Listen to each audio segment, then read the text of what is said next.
पठामि संस्कृतं नित्यं वदामि संस्कृतं सदा ध्यायामि संस्कृतं सम्यक् वन्दे संस्कृतमातरं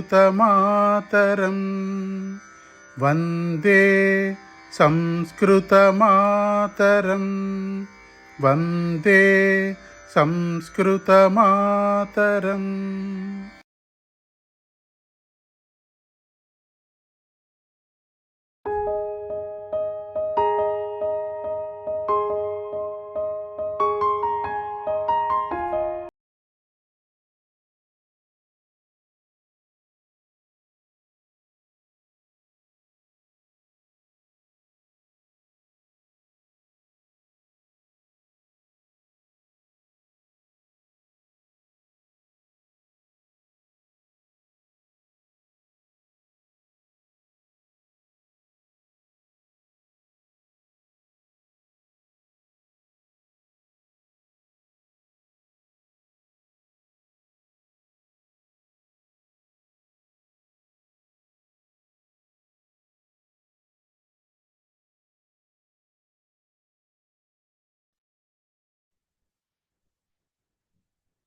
ధ్యేయ మంత్రం ఎవరైనా పాడతారా? ఎవరు పాడట్లేదు. ఫైన్, నేను పాడతాను మేడం. పాడండి.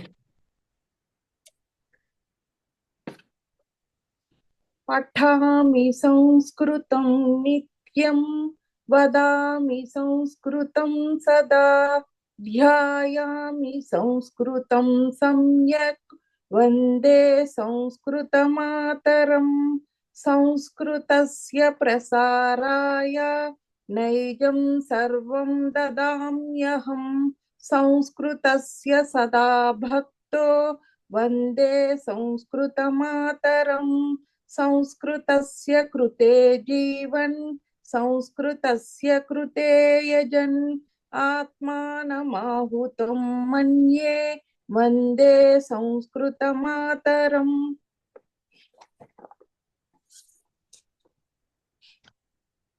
అస్తు, ధన్యవాదాः. 6వ పాఠం బిగించేయాలి కదా ఇవాళ. తీయండి. 6వ పాఠం సూక్తితో స్టార్ట్ చేసుకుందాము.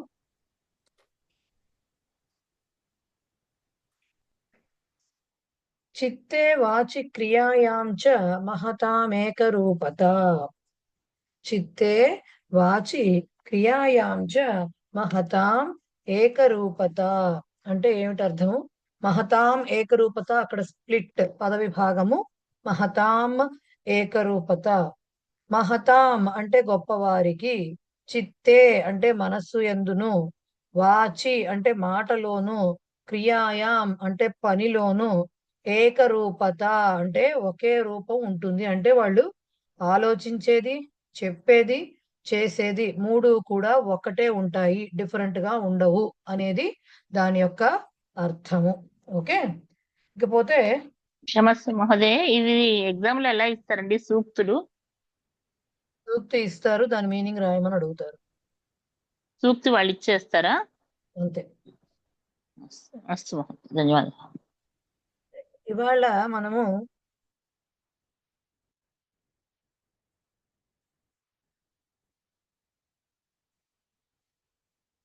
వర్తమాన కాల క్రియాపదాల గురించి తెలుసుకున్నాము ఫస్ట్. తర్వాత భూతకాల క్రియాపదాలు తెలుసుకున్నాము. తర్వాత ప్రేరణార్థక పదాల గురించి తెలుసుకున్నాము. ఇక ప్రవేశలో లాస్ట్ వచ్చే టేబుల్ భవిష్యత్ కాల క్రియాపదాలు. భవిష్యత్ కాలంలో ఎలా వస్తాయి, రేపు రావచ్చు, రేపు వస్తుంది, రేపు రాబోతున్నది, ఆర్ రేపు వస్తాడు, పరీక్షలు వస్తాయి, వచ్చే నెలలో పరీక్షలు జరగబోతున్నాయి, ఇలా చెప్పాలి అని అన్నప్పుడు భవిష్యత్ కాల రూపాలు ఎలా వస్తాయి అనేది ఇవాళ మనం తెలుసుకోబోతున్నాము. దీంట్లో పెద్ద కష్టం కాదండి. ఫస్ట్ టేబుల్ ఏదైతే ఉందో పఠతి, పఠతః, పఠంతి, పఠసి, పఠత, పఠత, పఠామి, పఠావహ, పఠామహ ఏదైతే ఉందో దానిలో అలాగే ఉంటుంది. కొంచెం ష్య అనేవి చేరుతాయి, ఇష్య అనేవి చేరుతాయి. పఠిష్యతి, పఠిష్యతః, పఠిష్యంతి, పఠిష్యసి, పఠిష్యథః, పఠిష్యథ, పఠిష్యామి, పఠిష్యావః, పఠిష్యామః అనేది రూపాలు వస్తాయి. జస్ట్ లైక్ మన ఫస్ట్ వర్తమాన కాలం ఎలా అయితే మనం చూసామో, పఠతి ఉంటుంది, ఇక్కడ పఠిష్యతి అంటే పఠకి ఇష్య కలుస్తోంది, అన్ని చోట్ల అలాగే కలుస్తూ వస్తుంది. పఠిష్యతి, పఠతి కాస్త పఠిష్యతి అవుతుంది. పఠిష్యతి, పఠిష్యతః, పఠిష్యంతి, పఠిష్యసి, పఠిష్యథః, పఠిష్యథ, పఠిష్యామి, పఠిష్యావ, పఠామి కాస్త ఇష్యా జరి పఠిష్యామి అవుతుంది. పఠిష్యావః, పఠిష్యామః. ఇది పరస్మైపది క్రియాపదాలకి రూపాలు అన్నమాట, భవిష్యత్ కాల రూపాలు. ఇక మనకి ఆత్మనేపదికి మామూలు రూపాలు ఏంటి? వందతే, వందేతే, వందంతే, వందసే, వందేథే, వందధ్వే, వందే, వందావహే, వందామహే. దీనిలో కూడా ఇష్య చేరుతుంది. చేరి వందతేలో ఇష్య చేరింది అనుకోండి, మధ్యలో వందిష్యతే అవుతుంది. సో మిగతావన్నీ దాన్నే ఫాలో అవుతుంటాయి. వందిష్యతే, వందిష్యేతే, వందిష్యంతే, వందిష్యసే, వందిష్యేథే, వందిష్యధ్వే, వందిష్యే, వందిష్యావహే, వందిష్యామహే. ఓకే, సేమ్ మన ఫస్ట్ వర్తమాన క్రియాపదాలు వస్తే ఇవి ఆటోమేటిక్ గా వచ్చేస్తాయి, వీటికి ఇలాగే ఉంటాయి అన్నమాట. రైట్. సో ఈ రూపాలతోటి ఇప్పుడు వాక్యాలు చెప్తున్నారు, చూడండి చెప్తాను. రామః, ఇప్పుడు మనకి ఫ్యూచర్ లో జరగాలి అంటే జనరల్ గా శ్వః, పరశ్వః, ప్రపరశ్వః, ఆగామి ఇలాంటి మాటలన్నీ రావాలి కదా. సో ఇవి వస్తూ ఉంటాయి అక్కడక్కడ, చూడండి. రామః శ్వః నగరం గమిష్యతి. రాముడు రేపు, శ్వః అంటే రేపు, నగరమునకు వెళ్తాడు అంటే వెళ్ళబోతున్నాడు అని చెప్పడం అనమాట.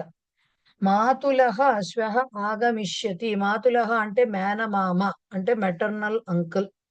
సో మేనమామ శ్వః రేపు, ఆగమిష్యతి రాబోతున్నాడు. ఓకే, లేకపోతే వస్తాడు, రేపు వస్తాడని మనం మామూలు భాషలో మనం రేపు వస్తుంది అంటాం కదా, రేపు వస్తాడు అంటాం, అంటే రాబోతున్నాడు అని అర్థం అనమాట. నిర్ధనాః కష్టం అనుభవిష్యంతి. ఇది ఎలా వస్తుంది? గమిష్యతి ఉందనుకోండి ఫస్ట్ వాక్యంలోది, గమిష్యతి, గమిష్యతః, గమిష్యంతి. ఇది దేనికి వస్తుంది? మర్చిపోయాను, అది చెప్పాలి కదా ఫస్ట్. గచ్చతికి గమిష్యతి అని వస్తుందండి ఫ్యూచర్ ఫామ్. గచ్చతికి గచ్చిష్యతి అని రాదు, గమిష్యతి అని వస్తుంది. ఎందుకంటే ధాతువుకి యాడ్ అవుతుంది, గమ్ అనేది దాని ధాతువు. సో గమ్ ఇష్యతి, గమిష్యతి వస్తుంది అనమాట, గచ్చతి రాదు. అలాగే ఆగచ్చతికి ఆగమిష్యతి వస్తుంది. గమిష్యతి ఒకసారి వచ్చాక మిగతా మామూలే. గమిష్యతి, గమిష్యతః, గమిష్యంతి, గమిష్యసి, గమిష్యథః, గమిష్యథ, గమిష్యామి, గమిష్యావః, గమిష్యామి. ఓకే, ఆగమిష్యతి దానికి వస్తుంది. అలాగే నిర్ధనాః కష్టం అనుభవిష్యంతి. భవతి, భవతః, భవంతి. భవతి ఉంది కదా, భవతికి ఫ్యూచర్ టెన్స్ భవిష్యతి. భవతికి ఫ్యూచర్ టెన్స్ ఏంటి? భవిష్యత్. ఇక్కడ అనుభవంతి అంటే ఏంటి? అనుభవిస్తున్నారు అని. అనుభవిష్యంతి అంటే అనుభవించబోతున్నారు, అనుభవిస్తారు ఫ్యూచర్ లో. ఏమిటి? నిర్ధనులు కష్టమును అనుభవిస్తారు ఎప్పుడో ఫ్యూచర్ లో. ఇప్పుడు డబ్బు లేకపోతే వచ్చి జాగ్రత్త చేసుకోకపోతే అన్న ఉద్దేశ్యం అన్నమాట అది. ఓకే, అలాగే శ్వః సభాయాం సఖీ గాస్యతి. శ్వః, ఎవరికైనా ప్రింటింగ్ మిస్టేక్స్ పడుతుంటే నేను చదువుతున్నప్పుడు సెట్ చేసేసుకోండి, మళ్ళీ అడగక్కర్లేదు. శ్వః సభాయాం సఖీ గాస్యతి అని వస్తుందండి. గాయతికి గాస్యతి అని వస్తుంది. కొన్ని రూపాలు గుర్తుపెట్టుకోవాలి, ఎందుకంటే అన్నిటికీ ఇష్యా అన్న కొన్ని రకాల చేంజెస్ వల్ల అది మనకు పఠసీలో సకారం ఎలా వస్తుందో ఇలా కొన్ని రకాల రూల్స్ వల్ల అవన్నీ ఫామ్స్ వస్తాయి. కాబట్టి గుర్తు పెట్టుకోవాలి. గాయతి, గాస్యతి, అక్కడి నుంచి మామూలే మళ్ళీ. గాస్యతి, గాస్యతః, గాస్యంతి, గాస్యసి, గాస్యథః, గాస్యథ, గాస్యామి, గాస్యావః, గాస్యామః ఇలాగే వస్తాయి. బట్ ఫస్ట్ ఆ గాస్యతి అనేది తెలియాలి. గాయతికి ఫ్యూచర్ టెన్స్ గాస్యతి అంటే రేపు సభలో ఆమె సఖి, సఖి అంటే స్నేహితురాలు, పాడబోతున్నది గాస్యతి. అగ్రిమ సప్తాహే అంటే వచ్చే వారంలో గురుహు గురువు గారు వ్యాకరణం పాఠయిష్యతి. పాఠయతి అనేది విన్నారు కదా మీరు, అంటే పఠతి అంటే మనం చదవడం, పాఠయతి అంటే బోధించడం. పాఠయిష్యతి. సో వచ్చే వారంలో గురువు గారు గురువు వ్యాకరణము బోధిస్తాడు అంటే బోధించబోతున్నాడు ఆర్ చదివించబోతున్నాడు అని అర్థం.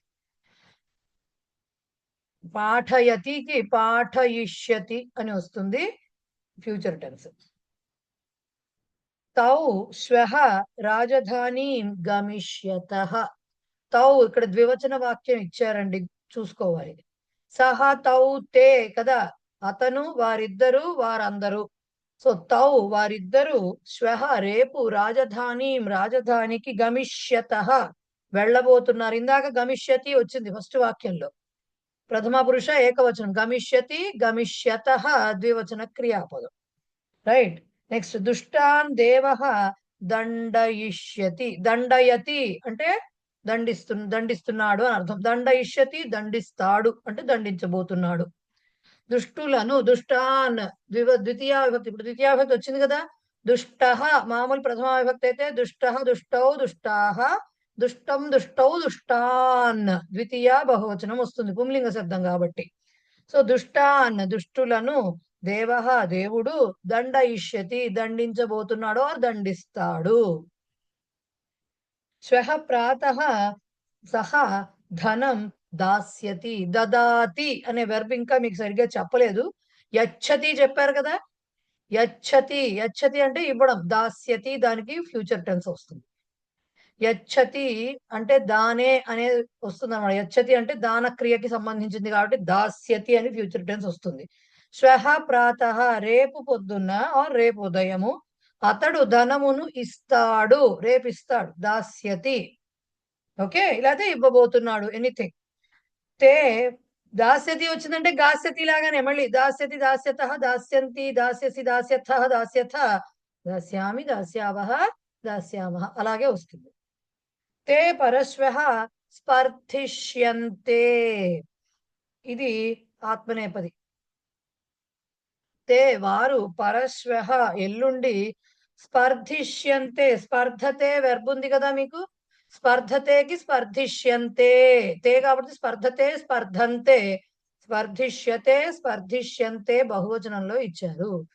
స్పర్ధిష్యతే స్పర్ధిష్యేతే స్పర్ధిష్యంతే స్పర్ధిష్యసే స్పర్ధిష్యేథే స్పర్ధిష్యద్వే స్పర్ధిష్యే స్పర్ధిష్యావహే స్పర్ధిష్యామహే ఇలా వస్తాయి రూపాలు దానివి. ఓకే. సో వారు ఎల్లుండి పోటీ పడబోతున్నారు అని చెప్పడం అన్నమాట. అలాగే సస్యాని వేగేన వర్ధిష్యంతే. వర్ధతే అంటే పెరగటం, రైట్. వర్ధిష్యతే అంటే భవిష్యత్ కాలం, పెరగబోతున్నాయి, పెరుగుతున్నవి. వర్ధతే అంటే పెరుగుతున్నది, వర్ధంతే పెరుగుతున్నవి.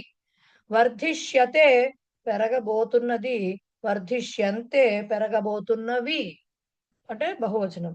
సో సస్యాని పంటలు వేగముగా పెరగబోతున్నాయి ఆర్ పెరుగుతాయి. కిం త్వం ఉత్తీర్ణః భవిష్యసి. ఎప్పుడైతే కిమ్ ఆర్ వా వచ్చిందో ప్రశ్నార్థకము అని చెప్పుకున్నాం కదా మనము. సో కిం త్వం ఉత్తీర్ణః భవిష్యసి ఆర్ కిం చివరి రాసినా ఒకటే, మొట్టమొదటి రాసినా ఒకటే. కిం త్వం నీవు ఉత్తీర్ణః ఉత్తీర్ణుడవు, భవిష్యసి అవుతావా కిం అని అడిగారు కాబట్టి అంటే నువ్వు పాస్ అవుతావా అని అడగడం. భవిష్యసి ఇందాక భవిష్యతి వచ్చింది, భవిష్యంతియో భవిష్యత్ అనుభవిష్యతి అని వచ్చింది కదా. సో భవిష్యతి భవతికి భవిష్యతి ఫ్యూచర్ ఫాము, భవిష్యసి మధ్యమ పురుష ఏకవచనము. ఓకే. త్వం ప్రయతిష్యసే చేత్ వర్ధిష్యసే. త్వం ప్రయతిష్యసే చేత్ వర్ధిష్యసే రెండు ఆత్మనేపది రూపాలు ఫ్యూచర్ టెన్స్ భవిష్యత్ కాల రూపాలు. నీవు ప్రయత్నము చేసినట్లయితే, ప్రయతిష్యసే చేత్ అయితే, వర్ధిష్యసే పెరుగుతావు అంటే ఎదుగుతావు. ఓకే. నువ్వు ప్రయత్నం చేస్తే అంటే ఫ్యూచర్ లో ప్రయత్నం చేస్తే ఎదుగుతావు అని చెప్పడం. ప్రయతతే వెర్బ్ ఉంది కదా. ప్రయతతేకి ఏమవుతుంది, ప్రయతిష్యతే వస్తుంది. ఆర్ యతతేకి యతిష్యతే వస్తుంది కదా. దాంట్లో మధ్యమ పురుషం ఏమొస్తుంది? యతిష్యసే వస్తుంది. ప్ర అనేది ముందు చేరుతోంది. రెండిటికి మీనింగ్ ఒకటే. ఓకే. అలాగే వర్ధిష్యసే, ఇందాక వర్ధిష్యంతే వచ్చింది, ఇప్పుడు వర్ధిష్యసే మధ్యమ పురుష క్రియాపదము వచ్చింది. నెక్స్ట్ త్వం శ్వః మేలిష్యసి కిం? త్వం నీవు, శ్వః రేపు, మేలిష్యసి మిలతి, మిలతికి మేలిష్యసి, మేలిష్యతి అని వస్తుంది ప్రథమ పురుషం. మిలతికి మేలిష్యతి వస్తుంది, మేలిష్యసి మధ్యమ పురుష వస్తుంది. మేలిష్యతి, మేలిష్యత, మేలిష్యంతి, మేలిష్యసి, మేలిష్యథ, మేలిష్యథ, మేలిష్యామి, మేలిష్యావః, మేలిష్యామః ఇలా వస్తాయి. మిలతికి మిలిష్యతి అని రాయకూడదు, మేలిష్యతి అని రాయాలి. ఓకే. సో నీవు రేపు కలుస్తావా? విల్ యు మీట్ టుమారో అని అడగడం అనమాట అది. నెక్స్ట్ అహం శ్వః మేళనార్థం ప్రయత్నం కరిష్యామి. రేపు నేను, రేపు అహం శ్వః నేను రేపు, మేళనార్థం కలవడానికి ఆర్ కలవడానికి ప్రయత్నమును కరిష్యామి చేస్తాను. కరోతికి కరిష్యతి వస్తుంది. కరోతికి కరిష్యతి వచ్చి కరిష్యసి అని వస్తుంది మధ్యమ పురుషులు. కరిష్యామి అని వస్తుంది ఉత్తమ పురుషులు. కరిష్యతి, కరిష్యతః, కరిష్యంతి, కరిష్యసి, కరిష్యథః, కరిష్యథ, కరిష్యామి, కరిష్యావః, కరిష్యామః. ఓకే. ప్రపరశ్వః అహం పుస్తకం ప్రతిదాస్యామి. యచ్చతి అంటే ఇవ్వడము, దదాతి అనేది కూడా వస్తుంది, ఇప్పుడు చెప్తారు మీకు. దదాతి కూడా ఇవ్వటమే. ఓకే. దదాతి అన్నా కూడా కథ అది ఎందుకు చెప్పలేదు ఇంతవరకు మీకంటే, దదాతికి యచ్చతి, యచ్చతః, యచ్చంతి లాగా చెప్పలేము, దానికి వేరే రకంగా ఉంటాయి రూపాలు. అందుకని దదాతి అనేది తొందరగా చెప్పలేదు. దదాతి, దత్తః, దదతి అనేది వస్తుంది అనమాట దానికి అక్కడ. సో కొంచెం డిఫరెంట్ గా వస్తాయి. సో దానికి దదాతి అన్నా యచ్చతి అన్నా కూడా మీకు దాస్యతి అనేది ఫ్యూచర్ టెన్స్ వస్తుంది. మరి ప్రతిదాస్యతి అంటే ఏంటి? ప్రతిదదాతి అంటే ఏంటంటే తిరిగి ఇవ్వటం, తిరిగి ఇవ్వడం, రిటర్నింగ్ అనమాట. ప్రతిదదాతి అంటే రిటర్న్స్ అని అర్థం. సో దానికి ఫ్యూచర్ టెన్స్ ఏంటి? విల్ రిటర్న్ అనేది ప్రతిదాస్యతి. సో దీంట్లో ఇక్కడ ప్రతిదాస్యామి ఎందుకు వచ్చింది? ఉత్తమ పురుష వచ్చింది కాబట్టి. ప్రపరశ్వః అవతలెల్లుండి, అహం నేను, పుస్తకమును ప్రతిదాస్యామి తిరిగి ఇస్తాను. I will return the book day after tomorrow. Day after tomorrow కూడా కాదు, ఇంకా 2 days తర్వాత. ఓకే. సో అది ప్రతిదాస్యామి తిరిగి ఇస్తానని చెప్పటం. చిత్రం దృష్ట్వా అహం మోదిష్యే. మోదతేకి మోదిష్యతే వస్తుంది, దాంట్లో ఉత్తమ పురుషుకి మోదిష్యే వస్తుంది. చిత్రమును చూసి నేను సంతోషిస్తాను ఫ్యూచర్ లో. అహం పంచవాదనే ఉత్థాస్యామి, ఇది కొంచెం డిఫికల్ట్. నేను 5 గంటలకు లేస్తాను, రేపో ఎల్లుండో అవతల ఎల్లుండో ఎప్పుడో. ఏమిటి విషయం? ఉత్తిష్ఠతి ఉంది. ఉత్తిష్ఠతి అంటే నుంచుంటున్నాడు కదా, ఉత్తిష్ఠతి, దానికి ఉత్థాస్యతి అని వస్తుంది. ఉత్తిష్ఠామి అనేది విన్నారు కదా, అహం ఉత్తిష్ఠామి. ఉత్తిష్ఠామికి ఫ్యూచర్ టెన్స్ ఉత్థాస్యామి. అది ఎందుకు వచ్చిందో పరిచయాలో తెలుస్తుంది మీకు, సెకండ్ లెవెల్కి వచ్చినప్పుడు తెలుస్తుంది ఎందుకు అలా మారినాయి అవి అనేది. ఇంకా యాక్చువల్ గా చెప్పాలంటే సెకండ్ కూడా తర్వాతకు వస్తుంది, బట్ కొంతవరకు ఐడియా వస్తుంది. ఉత్తిష్ఠతికి ఉత్థాస్యతి గుర్తు పెట్టుకోవాలి. ఉత్థాస్యతి, దీనికి దాంట్లో ఉత్తమ పురుష ఉత్థాస్యామి అంటే రూపాలు ఎలా వస్తాయి? ఉత్థాస్యతి, ఉత్థాస్యతః, ఉత్థాస్యంతి, ఉత్థాస్యసి, ఉత్థాస్యథః, ఉత్థాస్యథ, ఉత్థాస్యామి, ఉత్థాస్యావః, ఉత్థాస్యామః. ఓకే. అలాగా రూపాలు వస్తాయన్నమాట. నెక్స్ట్ వయం కథాం పఠిష్యామః. పఠతికి పఠిష్యతి వస్తుంది, దాంట్లో ఉత్తమ పురుష బహువచనము పఠిష్యామః. మనము ఆర్ మేము కథను చదువుతాము ఇప్పుడు ఫ్యూచర్ లో. భవంతః ధనం న లప్స్యంతే. లభతే అనే ధాతువు వచ్చిందో మరి మీకు లేదో నాకు ఇంతవరకు క్రియాపదం తెలియదు. లభతే అంటే పొందటం, దొరకటం, అలాంటి మీనింగ్స్ వస్తాయి. లభించటం లభతే అంటే. సో లప్స్యతే అనేది దానికి భవిష్యత్ అంటే దొరుకుతుంది, ఫ్యూచర్ లో పొందుతుంది. భవంతః ధనం న లప్స్యంతే, మీరందరూ భవంతః అంటే భవానికి ప్లూరల్ కాబట్టి మీరు ధనమును పొందలేరు అంటే న లప్స్యంతే పొందలేరు. పొందుతారు అంటే లప్స్యంతే అని చెప్పాలి. లప్స్యతే, లప్స్యేతే, లప్స్యంతే. లభతేకి ఫ్యూచర్ టెన్స్ లప్స్యతే అని వస్తుంది. లభతేకి ఫ్యూచర్ టెన్స్ లప్స్యతే అని వస్తుంది. నెక్స్ట్ వయం మహాపురుషాః భవిష్యామః, మేము మహాపురుషులము అవుతాము ఎప్పుడో ఫ్యూచర్ లో. ఓకే, భవిష్యామః ఉత్తమ పురుష బహువచనము వస్తుంది. ఇలాగ మీకు క్రియాపదాలకి భవిష్యత్ కాల రూపాలు అనేవి ఎలా ఉంటాయి,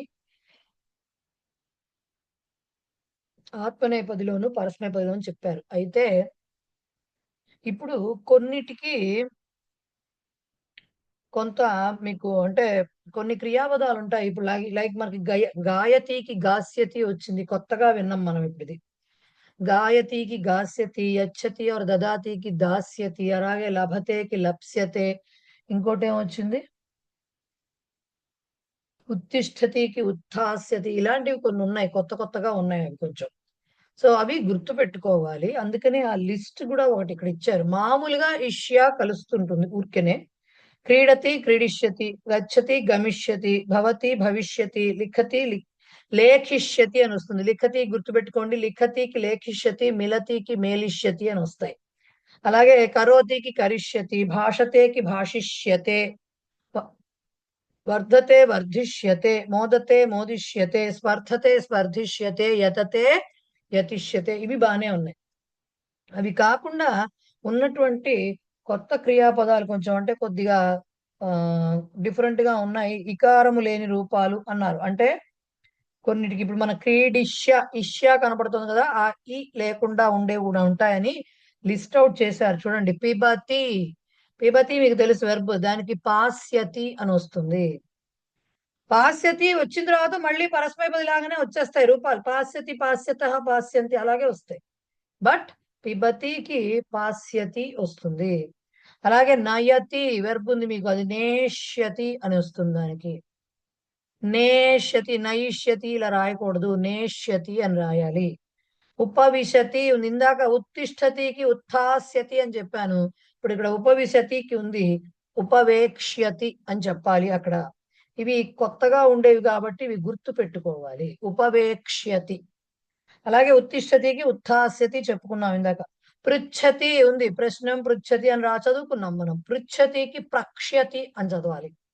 భవిష్యత్ కాలము ప్రక్ష్యతి అని చెప్పుకోవాలి. అలాగే పశ్యతి ఉంది, చూడటము. పశ్యతి కూడా ద్రక్ష్యతి అని చెప్పుకోవాలి. ద్రక్ష్యతి అని చెప్పాలి. దాన్ని పశిష్యతి, పశిష్యతి ఇలా చెప్పకూడదు, ద్రక్ష్యతి అని చెప్పుకోవాలి. అలాగే గాయతికి గాస్యతి ఇందాక చెప్పుకున్నాం. పచతి పక్ష్యతి అని చెప్పుకోవాలి. అంబా పచతి అని చెప్పాం కదా, పక్ష్యతి అని చెప్పాలి. మహోదయ మీరు ఎక్కడ చెప్తున్నారు, అది కనపడట్లేదు. వాక్యాలు చదివిన తర్వాత టేబుల్ పక్కన పేజ్ లో ఉంటాయి, చూసుకోండి. వాక్యాలు చదివామా ఇప్పుడు, దాని తర్వాత టేబుల్స్ వచ్చాయా, దాని పక్కనే ఉన్నాయి. Okay okay. సో ఇవి ఉన్నాయి. ఇవి కాక జానాతి అని ఉంది, దానికి జ్ఞాస్యతి అని వస్తుంది. జానాతికి జ్ఞాస్యతి అనే రూపాలు వస్తాయి. ఓకే, అలాగే శృణోతి ఉంది, శ్రోష్యతి అని వస్తుంది. ఇవన్నీ గుర్తుపెట్టుకోవాల్సిందేనండి, వేరే దారి లేదు. శృణోతికి శ్రోష్యతి, శక్నోతికి శక్ష్యతి, శక్నోతికి శక్ష్యతి, దదాతి ఆర్ యచ్చతి దేనికైనా దాస్యతి అని వస్తుంది. లభ్యతే అని ఉంది, లభతే అని రాసుకోండి. లభ్యతే కాదు, లభతే రాసుకోండి. లప్స్యతే అని వస్తుంది. లభతేకి లప్స్యతే అని రాసుకోండి. ఓకే, అలాగే నమతికి నంస్యతి అని చదవాలి. దాన్ని నంస్యతి, నమతికి నంస్యతి అని చదవాలి. దధాతి, దధాతి అంటే పొజెసింగ్ అని అర్థం, కలిగి ఉండడము, బేర్ చేయడం. ఇలాంటి బేరింగ్ అంటే మన మీద హ్యావింగ్ అని అర్థం అనమాట. సో దధాతికి దాస్యతి, దదాతికి దాస్యతి చెప్పాం, దధాతికి దాస్యతి అని వస్తుంది. సో ఇక్కడ ఇచ్చిన ఈ లిస్ట్ గుర్తు పెట్టుకోవాల్సిందేనండి, వేరే దారి లేదు. ఓకే, నేర్చుకోవాల్సిందే అది. క్లియరా అక్కడికి? ఎస్ మహోదయ ఇది సార్ దదాతి దధాతి రెండు డిఫరెంట్ అండి. డిఫరెంట్. దదాతి అంటే గివ్స్, ఇస్తున్నాడు అని ఇస్తున్నది. దధాతి అంటే హ్యావింగ్, పొజెసింగ్, కలిగి ఉండడం. అంటే దానికి సందర్భాన్ని బట్టి మీనింగ్స్ మారుతాయి. బేసిక్ మీనింగ్ చెప్పుకోవాలంటే ఇదే చెప్పుకో. అది అంటే దదాతిలో గివ్స్ అనే దాంట్లో రెండు ఒకటే దాల్ వస్తాయి. ప్లెయిన్ దాల్, అల్ప ప్రాణాలు వస్తాయి. దీంట్లో ఒకటి ప్లెయిన్ అల్ప ప్రాణం, ఒకటి మహాప్రాణం వస్తుంది. సరే పద్మజ మేడం అండి లభ్యతే ఏమిటన్నా, లభ్యతే అని రాసుకోమన్నారా? లభతేకి లప్స్యతే, లభతే అని రాసుకోవాలి. లభతే. పద్మజ గారు చెప్పండి.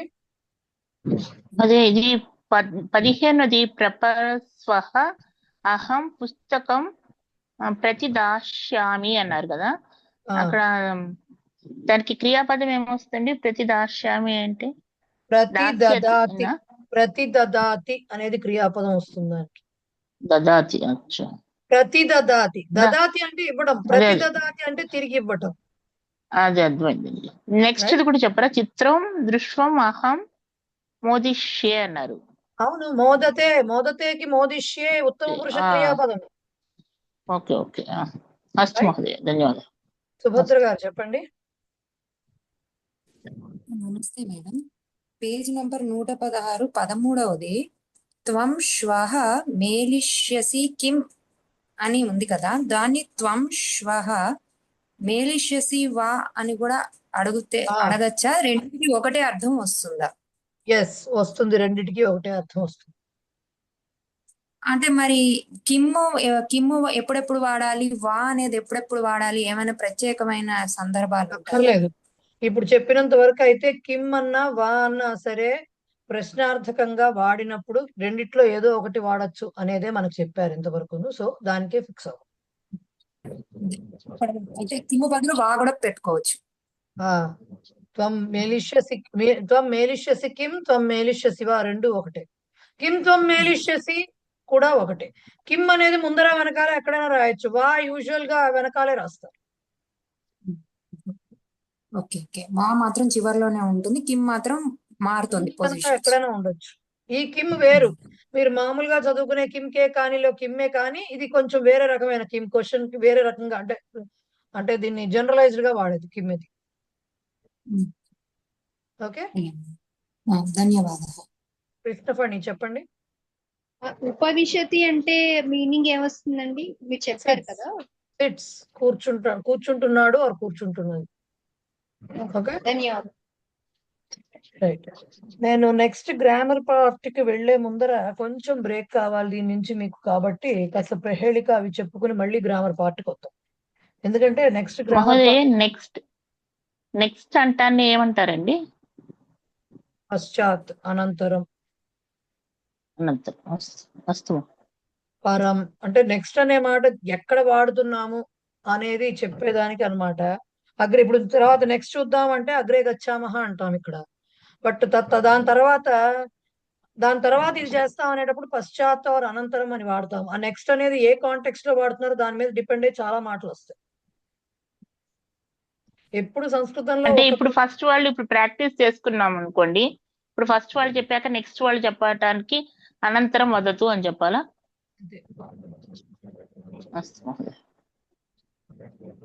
Okay, yes. మోహన రుక్మిణి గారు చెప్పండి. శక్నోతి మీనింగ్ ఏంటి మేడం? శక్నోతి అంటే చేయగలగడం, అంటే ఏదైనా చేసే కెపాసిటీ, క్యాన్ అని చెప్పేది శక్నోతి.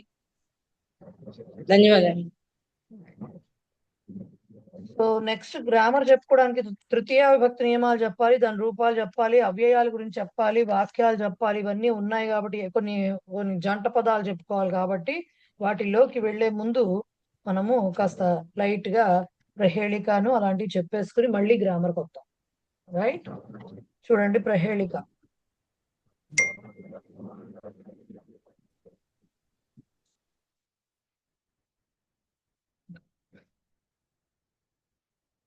न तस्यादिः न तस्यान्तः मध्ये यः तस्य तिष्ठति तवाप्यस्ति ममाप्यस्ति यदि जानासि तद्वद न तस्यादिः न तस्यान्तः मध्ये यः तस्य तिष्ठति తవాప్యస్తి మమాప్యస్తి యది జానాసి తద్వద.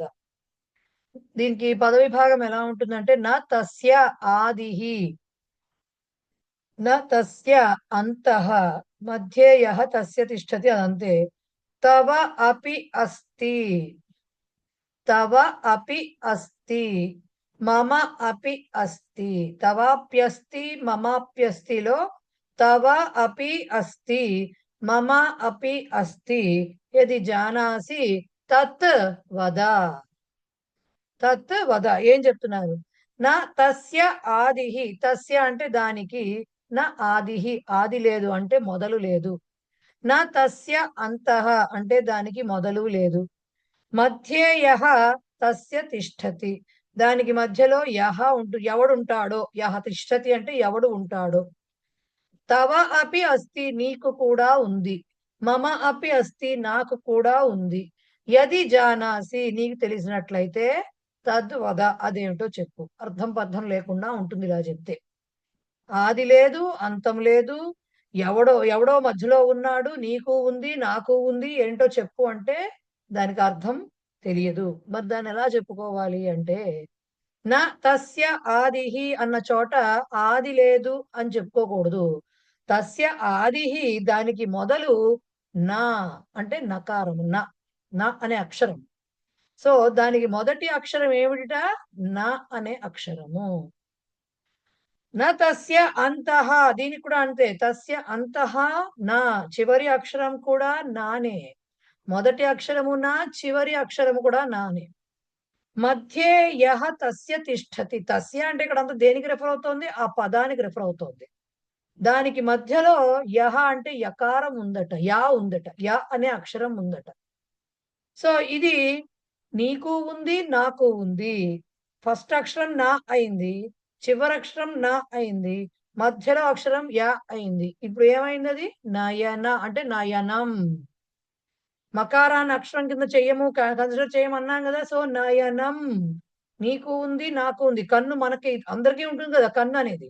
సో నా తస్య ఆదిహి దాని మొదలు నా, దాని చివరి అక్షరం కూడా నా, దానికి మధ్యలో యా ఉంది. సో ఇది నీకు ఉంది, నాకు ఉంది. అది ఏమిటి అంటే నయనం, కన్ను. దానికి మొదటి అర్థం ఇచ్చారు, రెండవ అర్థం రెండు రాయాలండి. అక్కడ ఇచ్చిన తాత్పర్యం మొత్తం అంటే మొదటి అర్థము రాయాలి. పైన ఇచ్చిన రెండు లైన్లు అక్కర్లేదు. మొదటి అర్థము రాయాలి, రెండవ అర్థము రాయాలి, సమాధానం చివర ఇచ్చారన్నారు చూసారా, సమాధానం కూడా రాయాలి నయనం అని. రైట్, రెండు రాయాలి. మహోదయ ఇది ప్రహేళికలు కూడా వాళ్ళు ఇస్తే మేము మీనింగ్స్ రాయాలి అంతేనా? అంతే. ప్రహేళిక వాళ్ళు శ్లోకం ఇస్తారు, మీరు తాత్పర్యం రాసి ఓకే. సమాధానం కూడా రాయాలి. తాత్పర్యము అని రాసి సమాధానం. తాత్పర్యం రాసి సమాధానం అని పెట్టి సమాధానం కూడా రాయాలి. ఓకే, అస్తు మహోదయ. నెక్స్ట్ సంగ్రాహ్య విషయాల్లో లక్ష్మీ స్తుతి అండి. దాంట్లో ఏముంది ఇక్కడ? నమస్తేస్తు మహామాయే శ్రీపీఠే సురపూజితే శంఖ చక్ర గదాహస్తే మహాలక్ష్మి నమోస్తుతే. దీంట్లో కూడా మనం తప్పు చదివేది ఏంటి? మహాలక్ష్మి నమోస్తుతే అని చదువుతాము. కాదు, సంబోధన మహాలక్ష్మి అని మాత్రమే ఉంటుంది, షార్ట్ గా ఉంటుంది, హ్రస్వంగా. ఇది ఏంటి మనకి లక్ష్మీ అష్టకంలో ఫస్ట్ శ్లోకము. నమస్తే అస్తు, నమః తే అస్తు, నీకు నమస్కారము అగుగాక. ఎవరికి? మహామాయే, లక్ష్మీదేవికి ఇంకొక పేరు మాయ, మహామాయ. సో మహామాయే, ఓ మహామాయ.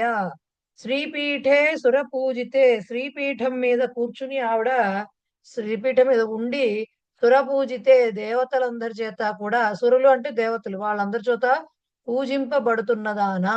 శ్రీపీఠమందు కూర్చుని వారందరి చేత పూజింపబడుతున్నదానా. అలాగే ఇంకా ఏంటి? శంఖ చక్ర గదా హస్తే, చేతిలో శంఖము చక్రము గద కలిగిన దానా. అటువంటి ఓ మహాలక్ష్మి, ఓ మహాలక్ష్మీదేవి, తే నీకు నమః అస్తు, నమోస్తు నీకు నమస్కారము అని దానికి అర్థము. ఓకే,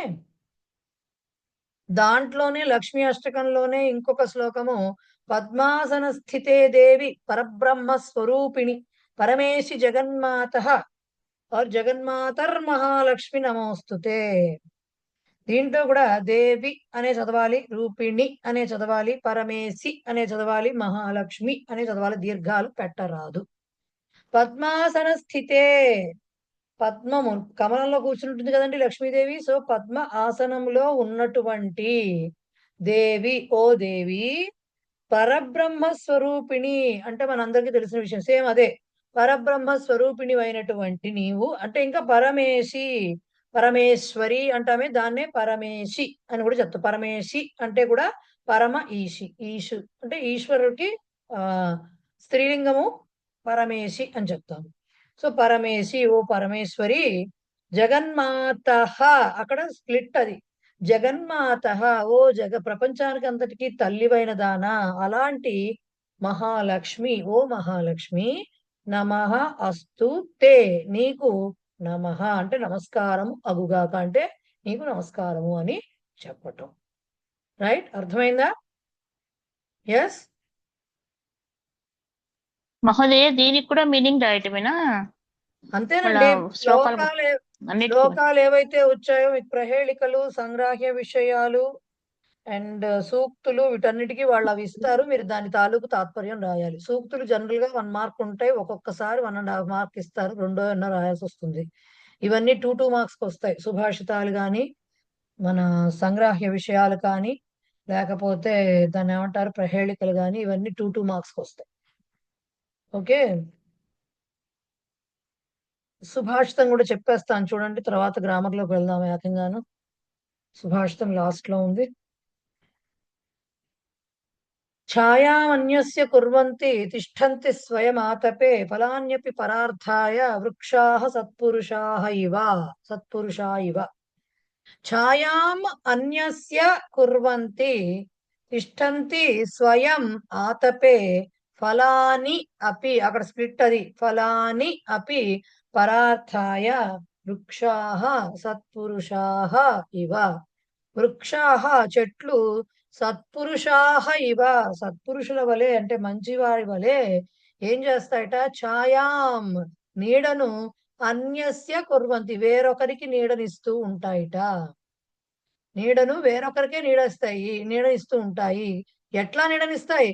స్వయం ఆతపే తిష్టంతి, తాము ఎండలో, స్వయం తమకి తాముగా, ఆతపే అంటే ఎండలో, ఆతపము అంటే ఎండ, సో ఆతపహ అంటే ఎండ. సో ఆతపహ అంటే ఎండ. సో వృక్షాలు సత్పురుషుల వలె తాము ఎండలో ఉంటూ, స్వయం ఆతపే తిష్టంతి అన్యస్య ఛాయాం కుర్వంతి, అవి ఎండలో ఉంటూ వేరొకరికి నీడనిస్తూ ఉంటాయి.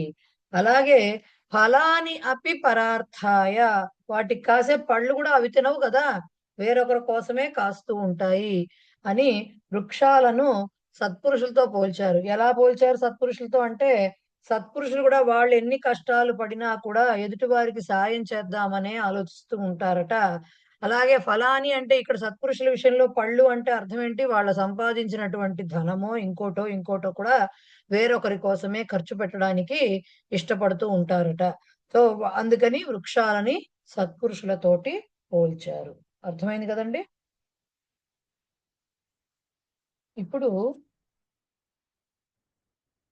మనము తృతీయ విభక్తి గురించి చెప్పుకుందాం. ప్రథమ విభక్తి అంటే వస్తు నిర్దేశము, ఇది అని చెప్పడం అనుకున్నాము. ద్వితీయ విభక్తి అంటే కర్మ పదానికి వాడతాము. అండ్ దెన్ అభితః, పరితః, ఉభయతః, ఇవి వినా ఇలాంటి వాటి ప్రయోగాల్లో వాడతామని చెప్పి తెలుసుకున్నాము. అలాగే అధి అనేటటువంటిది ఉపసర్గ అంటారు దాన్ని. అధి అనేటటువంటిది తిష్టతి, వసతి, దాంతో యాడ్ అయినప్పుడు కూడా ద్వితీయ విభక్తి ప్రయోగం జరుగుతుందని తెలుసుకున్నాము. అలాగే రూపాలు కూడా అకారాంత పుంలింగానికైతే రామః, రామౌ, రామాః, రామం, రామౌ, రామాన్ అనేవి ద్వితీయ విభక్తి రూపాలని. అలాగే ఇకారాంత పుంలింగంలో హరిహి, హరి, హరయః, హరిం, హరి, హరీన్ అని వస్తుందని. ప్రథమ ద్వితీయ రెండు చెప్తున్నానండి. ఉకారాంత స్త్రీలింగ పుంలింగాల్లో గురుహు గురు గురవః గురుం గురు గురూన్ అని వస్తుందని చెప్పుకున్నాము. అట్లాగే స్త్రీలింగాల్లో ఆకారాంతంలో రమా రమే రమాహ రమాం రమే రమాహ అని వస్తాయని చెప్పాము. ఈకారాంతం నదీ శబ్దం తీసుకుంటున్నారు వాళ్ళు బేస్. నదీ నద్యౌ నద్యః నదీం నద్యౌ నదీహి అని వస్తుంది దానికి. ఓకే. అలాగే ఇకారాంతంలో కూడా మతి శబ్దాన్ని తీసుకుంటున్నారు. మతిహి మతి మతయః మతిం మతి మతీహి అని వస్తాయి దానికి 2 విభక్తులు కూడాను. అలాగే ఊకారాంతంలోకి వచ్చేసరికి ఊకారాంతం ధేను శబ్దం చెప్పారు. ఉకారాంతంలో ధేను శబ్దం చెప్పారు. ధేను శబ్దం చెప్పారా నీకు? చెప్పారు, చూస్తాను నేను ఒక్క నిమిషం. అది చెప్పారు, చెప్పకపోతే చెప్పలేదు ఇంకాను. సో నపుంసక లింగంలో అకారాంతంలో వన శబ్దం తీసుకుని వనం వనే వన. నపుంసక లింగంలో ప్రథమ ద్వితీయ విభక్తులు సేమ్ ఉంటాయి. సో అకారాంతంలో అయితే వనం వనే వనాని వనం వనే వనాని ఉంటాయి. ఇకారాంతంలో దధి దధిని దధీని దధి దధిని దధీని అని ఉంటాయి. ఉకారాంతంలో మధు మధుని మధుని మధు మధుని మధుని అని ఉంటాయి అని అంతవరకు మీకు టేబుల్ ఇచ్చుకుంటూ వచ్చారు. సర్వనామ శబ్దాలకు వస్తే సహతౌతే తం తౌతాన్ తత్శబ్ద రూపం పుంలింగము. ఏతద్ శబ్దంలో ఏషః ఏతౌ ఏతే ఏతం ఏతౌ ఏతాన్ అది వస్తుంది. అలాగే కిం ఇదం శబ్దం చెప్పలేదుగా. కిం శబ్దంలో వచ్చేసరికి పుంలింగంలో కహ కౌకే కం కౌకాన్ అనేవి 2 విభక్తులు వస్తాయి. స్త్రీలింగంలోకి వచ్చేసరికి తద్దులో సా తేతాహ తాం తేతాహ అని వస్తాయి. ఏతత్ శబ్దం స్త్రీలింగంలోకి వచ్చేసరికి ఏషా ఏతే ఏతాహ ఏతాం ఏతే ఏతాహ అని వస్తుంది. అలాగే కిం శబ్దం స్త్రీలింగంలోకి వచ్చేసరికి కాకే కాహ కాంకే కాహ అని వస్తాయి. ఇవి చెప్పుకున్నాము. నపుంసక లింగంలోకి వచ్చేసరికి అక్కడ కూడా మళ్ళీ ప్రథమ ద్వితీయాలు సేమ్ ఉంటాయి కాబట్టి ఎలా వస్తాయి? తత్తే తాని తత్ తే తాని ఏతత్ ఏతే ఏతాని ఏతత్ ఏతత్ ఏతే ఏతాని కిం కే కాని కిం కే కాని అని వస్తాయని చెప్పుకున్నాము. అలాగే యుష్మత్ శబ్దంలోకి వచ్చేసరికి ప్రథమ విభక్తి త్వం యువాం యూయం. అలాగే ద్వితీయ త్వాం యువాం యుష్మాన్ అని వస్తుంది. అలాగే అస్మత్ శబ్దంలోకి వచ్చేసరికి ప్రథమ అహం ఆవాం వయం. తర్వాత ద్వితీయ విభక్తి ఏమో మాం ఆవాం అస్మాన్ అని వస్తుంది. ఇంతవరకు 2వ పాఠంలో చెప్పుకోవడం జరిగింది. కృష్ణఫణి చెప్పండి ఏంటో. ఇప్పుడు మన ఇకారాంత శబ్దాలు ఉన్నాయి కదండి, పుల్లింగం స్త్రీలింగము 2 కూడా. అది పుల్లింగంలో హరిహి అని చెప్పారు, స్త్రీలింగంలో మతిహి అని చెప్పారు కదా. అది డిఫరెన్షియేషన్ ఎలా తెలుస్తుందండి మరి ఇకారాంతం అన్నప్పుడు స్త్రీలింగం పుల్లింగం అనేది? యూజువల్ గా ఏమవుతుందంటే బండ గుర్తు అనుమతి. ఇప్పుడు మతిహి వచ్చింది అనుకోండి, అనుమతిహి సమితిహి ఇలాంటి మాటలన్నీ కూడా వాటి కిందకు వచ్చేస్తాయి స్త్రీలింగాలు. ఇకపోతే ఇకారాంతంలో మీకు పుంలింగానికంటే బేసిక్ డిఫరెన్స్ చెప్పగలుగుతాం. కొన్నిటికి అట్లీస్ట్ కొన్నిటికి అప్లై అవుతుంది. ఇప్పుడు బుద్ధిహి సిద్ధిహి ఇలా ఉన్నాయనుకోండి, బుద్ధిహి సిద్ధిహి వీటికి దా కింద ధావత్ వస్తుందా? మనం తెలుగులో రాసిన సంస్కృతంలో రాసినా కూడాను. అలా డబల్ వస్తే అది స్త్రీలింగం. అలా కాకుండా వారధిహి అని వస్తుంది కొన్ని చోట్ల, అది పుంలింగం. వారధి అంటే సముద్రం కదా, వారధిహి అనే మాట పుంలింగం. అంటే ఆ డబల్ ధా రాకుండా ఉంటే స్త్రీలింగం. అలాగే శక్తిహి స్త్రీలింగం మతిహి లాగా వస్తుంది. యుక్తిహి స్త్రీలింగం మతిహి లాగా వస్తుంది. ఇలా కొన్ని బండ గుర్తులు చెప్పగలుగుతాం. కొన్ని ఏంటంటే రాను రాను కొన్ని అలవాటు అయిపోతాయి. కొన్ని ఏంటంటే ఎప్పటికప్పుడు కొత్త ఇవి మాత్రం. ఓకేనా? ధన్యవాదాలు. రైట్. ఇప్పుడు మనకి ఇక్కడి నుంచి ఏం చేస్తున్నారంటే ధేను శబ్దం ఒకటి కూడా చెప్తున్నారండి మీకు. బేసిక్ గా ధేను అంటే ఉకారాంత స్త్రీలింగ శబ్దం. ఉకారాంతంలో స్త్రీలింగం ధేనుహు అంటే ఆవు. దానికి మరి వాళ్ళు తృతీయ విభక్తి నుంచి అది ఇస్తున్నారు కాబట్టి ప్రథమ ద్వితీయ కూడా ఊరికేనే చెప్పుకుంటే మనం ధేనుహు ధేను ధేనవహ ధేనుం ధేను ధేనూహు అని వస్తుంది. ఉన్నాయి మీ గ్రూప్ అవన్నీ వెనకాల ఉన్నాయి. నేను చెప్తా ఈ లెసన్ అయ్యాక మీరు ఏమేమి బట్టి కొట్టాలంటే నేర్చుకుని తీరాలో నేను చెప్తాను అవి. రైట్. మహోదయ ధేను అంటే ఏంటి? ఆవునా? ఆవు. సో ధేను ధేను ధేనవహ ధేనుం ధేను ధేనూహు అని వస్తుంది. ఇవి ద్వితీయ విభక్తి వరకు రకరకాల రూపాలు లేకపోతే మనం అంటే మనకు వాళ్ళు చెప్తున్న బేసిక్ రూపాలండి. బేసిక్ రూపాలంటే ఏంటి అర్థము? అకారాంత పుంలింగ, అకార ఇకార ఉకారాంత పుంలింగాలు, అకార ఆకార ఇకార ఈకార ఉకార ఊకార స్త్రీలింగాలు, అకార ఇకార ఉకార నపుంసకలింగాలు బేసిక్ గా చెప్తారన్నమాట శబ్దాల్లో. ఆ బేస్ నేర్చుకుంటే ముందు శబ్దాలు అలవాటు అవుతాయి. స్పెషల్ కేసెస్, స్పెషల్ అంతాలు వస్తూనే ఉంటాయి, హలంత శబ్దాలు వస్తూనే ఉంటాయి, అన్ని వస్తుంటాయి. ముందు అసలు శబ్దాలకు అలవాటు పడాలంటే ఇవి నేర్చుకొని తీరాలి అని చెప్తారన్నమాట. సో ఇప్పుడు తృతీయా విభక్తికి వచ్చేసరికి, తృతీయా విభక్తి అంటే ఏమిటి? తెలుగులో అనుకోండి చేతన్ చేన్ తోడం తోన్ అంటాం. అంటే చేత అనే దానికి వాడేటప్పుడు చేస్తాం. అయితే సంస్కృతంలో మనం దానికి ఎలా చెప్పుకుంటాము అంటే, మనం ప్రథమా విభక్తికి చెప్పాలంటే ఒక క్రియ జరిగినప్పుడు కహ కరోతి అంటే ఎవరు చేస్తున్నారు ఆ క్రియ? ఖాదతి, కహ ఖాదతి ఆర్ కా ఖాదతి అని చెప్పామనుకోండి, ఆన్సర్ వస్తే అది ప్రథమా విభక్తిలో ఉంటుంది. రైట్? ఎవరు తింటున్నారు? కర్తృపదం ప్రథమా విభక్తిలో ఉంటుంది. సో ఎవరు తింటున్నారు ఆర్ యవత తింటున్నది. సీతా ఖాదతి, రామః ఖాదతి, ఏదైనా కానీ అది ప్రథమా విభక్తిలో ఉంటుంది. కిమ్ అనే క్వశ్చన్ వేస్తే నెక్స్ట్ కిమ్ ఖాదతి అని క్వశ్చన్ వేసాం అనుకోండి, ఆన్సర్ వచ్చేది దేంట్లో ఉంటుంది? కర్మపదం. అది ద్వితీయాలో ఉంటుందని చెప్పుకున్నాం. కిం ఖాదతి, ఫలం ఖాదతి, రోటికాం ఖాదతి, ఇలా చెప్పినప్పుడు ఆ ఆన్సర్ కర్మపదం అవుతుంది. అది ద్వితీయాలో ఉంటుంది అన్నాం. సో కర్త కర్మ క్రియ అయింది. మిగతా వస్తాయి. ఓకే, మిగతా వస్తాయి. బాలిక లిఖతి అన్నాము ఒక మాట. లిఖతి రాస్తున్నది ఆర్ రాస్తున్నాడు, ఏదో ఒకటి అంటాం మనం. ఎవరు రాస్తున్నారు? కహ లిఖతి ఆర్ కా లిఖతి అని అన్నాం అనుకోండి, బాలికా లిఖతి ఆర్ బాలహ లిఖతి, ఏదో చెప్తాం. చెప్పినప్పుడు ఒక కర్తృపదం అయింది. ఇప్పుడు కిం లిఖతి అన్నాం అనుకోండి, పాఠం లిఖతి, శ్లోకం లిఖతి, కథాం లిఖతి, ఏదో ఒకటి చెప్పొచ్చు. అది ఉంది. బాలిక కథాం లిఖతి, ఇది బానే ఉంది. దేనితో రాస్తున్నది? రాస్తున్నది అన్నాము, ఎవరు రాస్తున్నారు అన్నాము, ఏం రాస్తున్నారు అన్నాము. ఎవరు రాస్తున్నారంటే కర్త వచ్చాడు. ఏం రాస్తున్నారు అంటే దేనిని రాస్తున్నారంటే కర్మపదం వచ్చేసింది. దేనితో రాస్తున్నారు అని అడుగుతున్నాం ఇప్పుడు మనం. దేనితో అంటే రాయడానికి ఒకానొక పరికరము, టూల్ అంటాం చూడండి, ఉపకరణము అంటారు దాన్ని.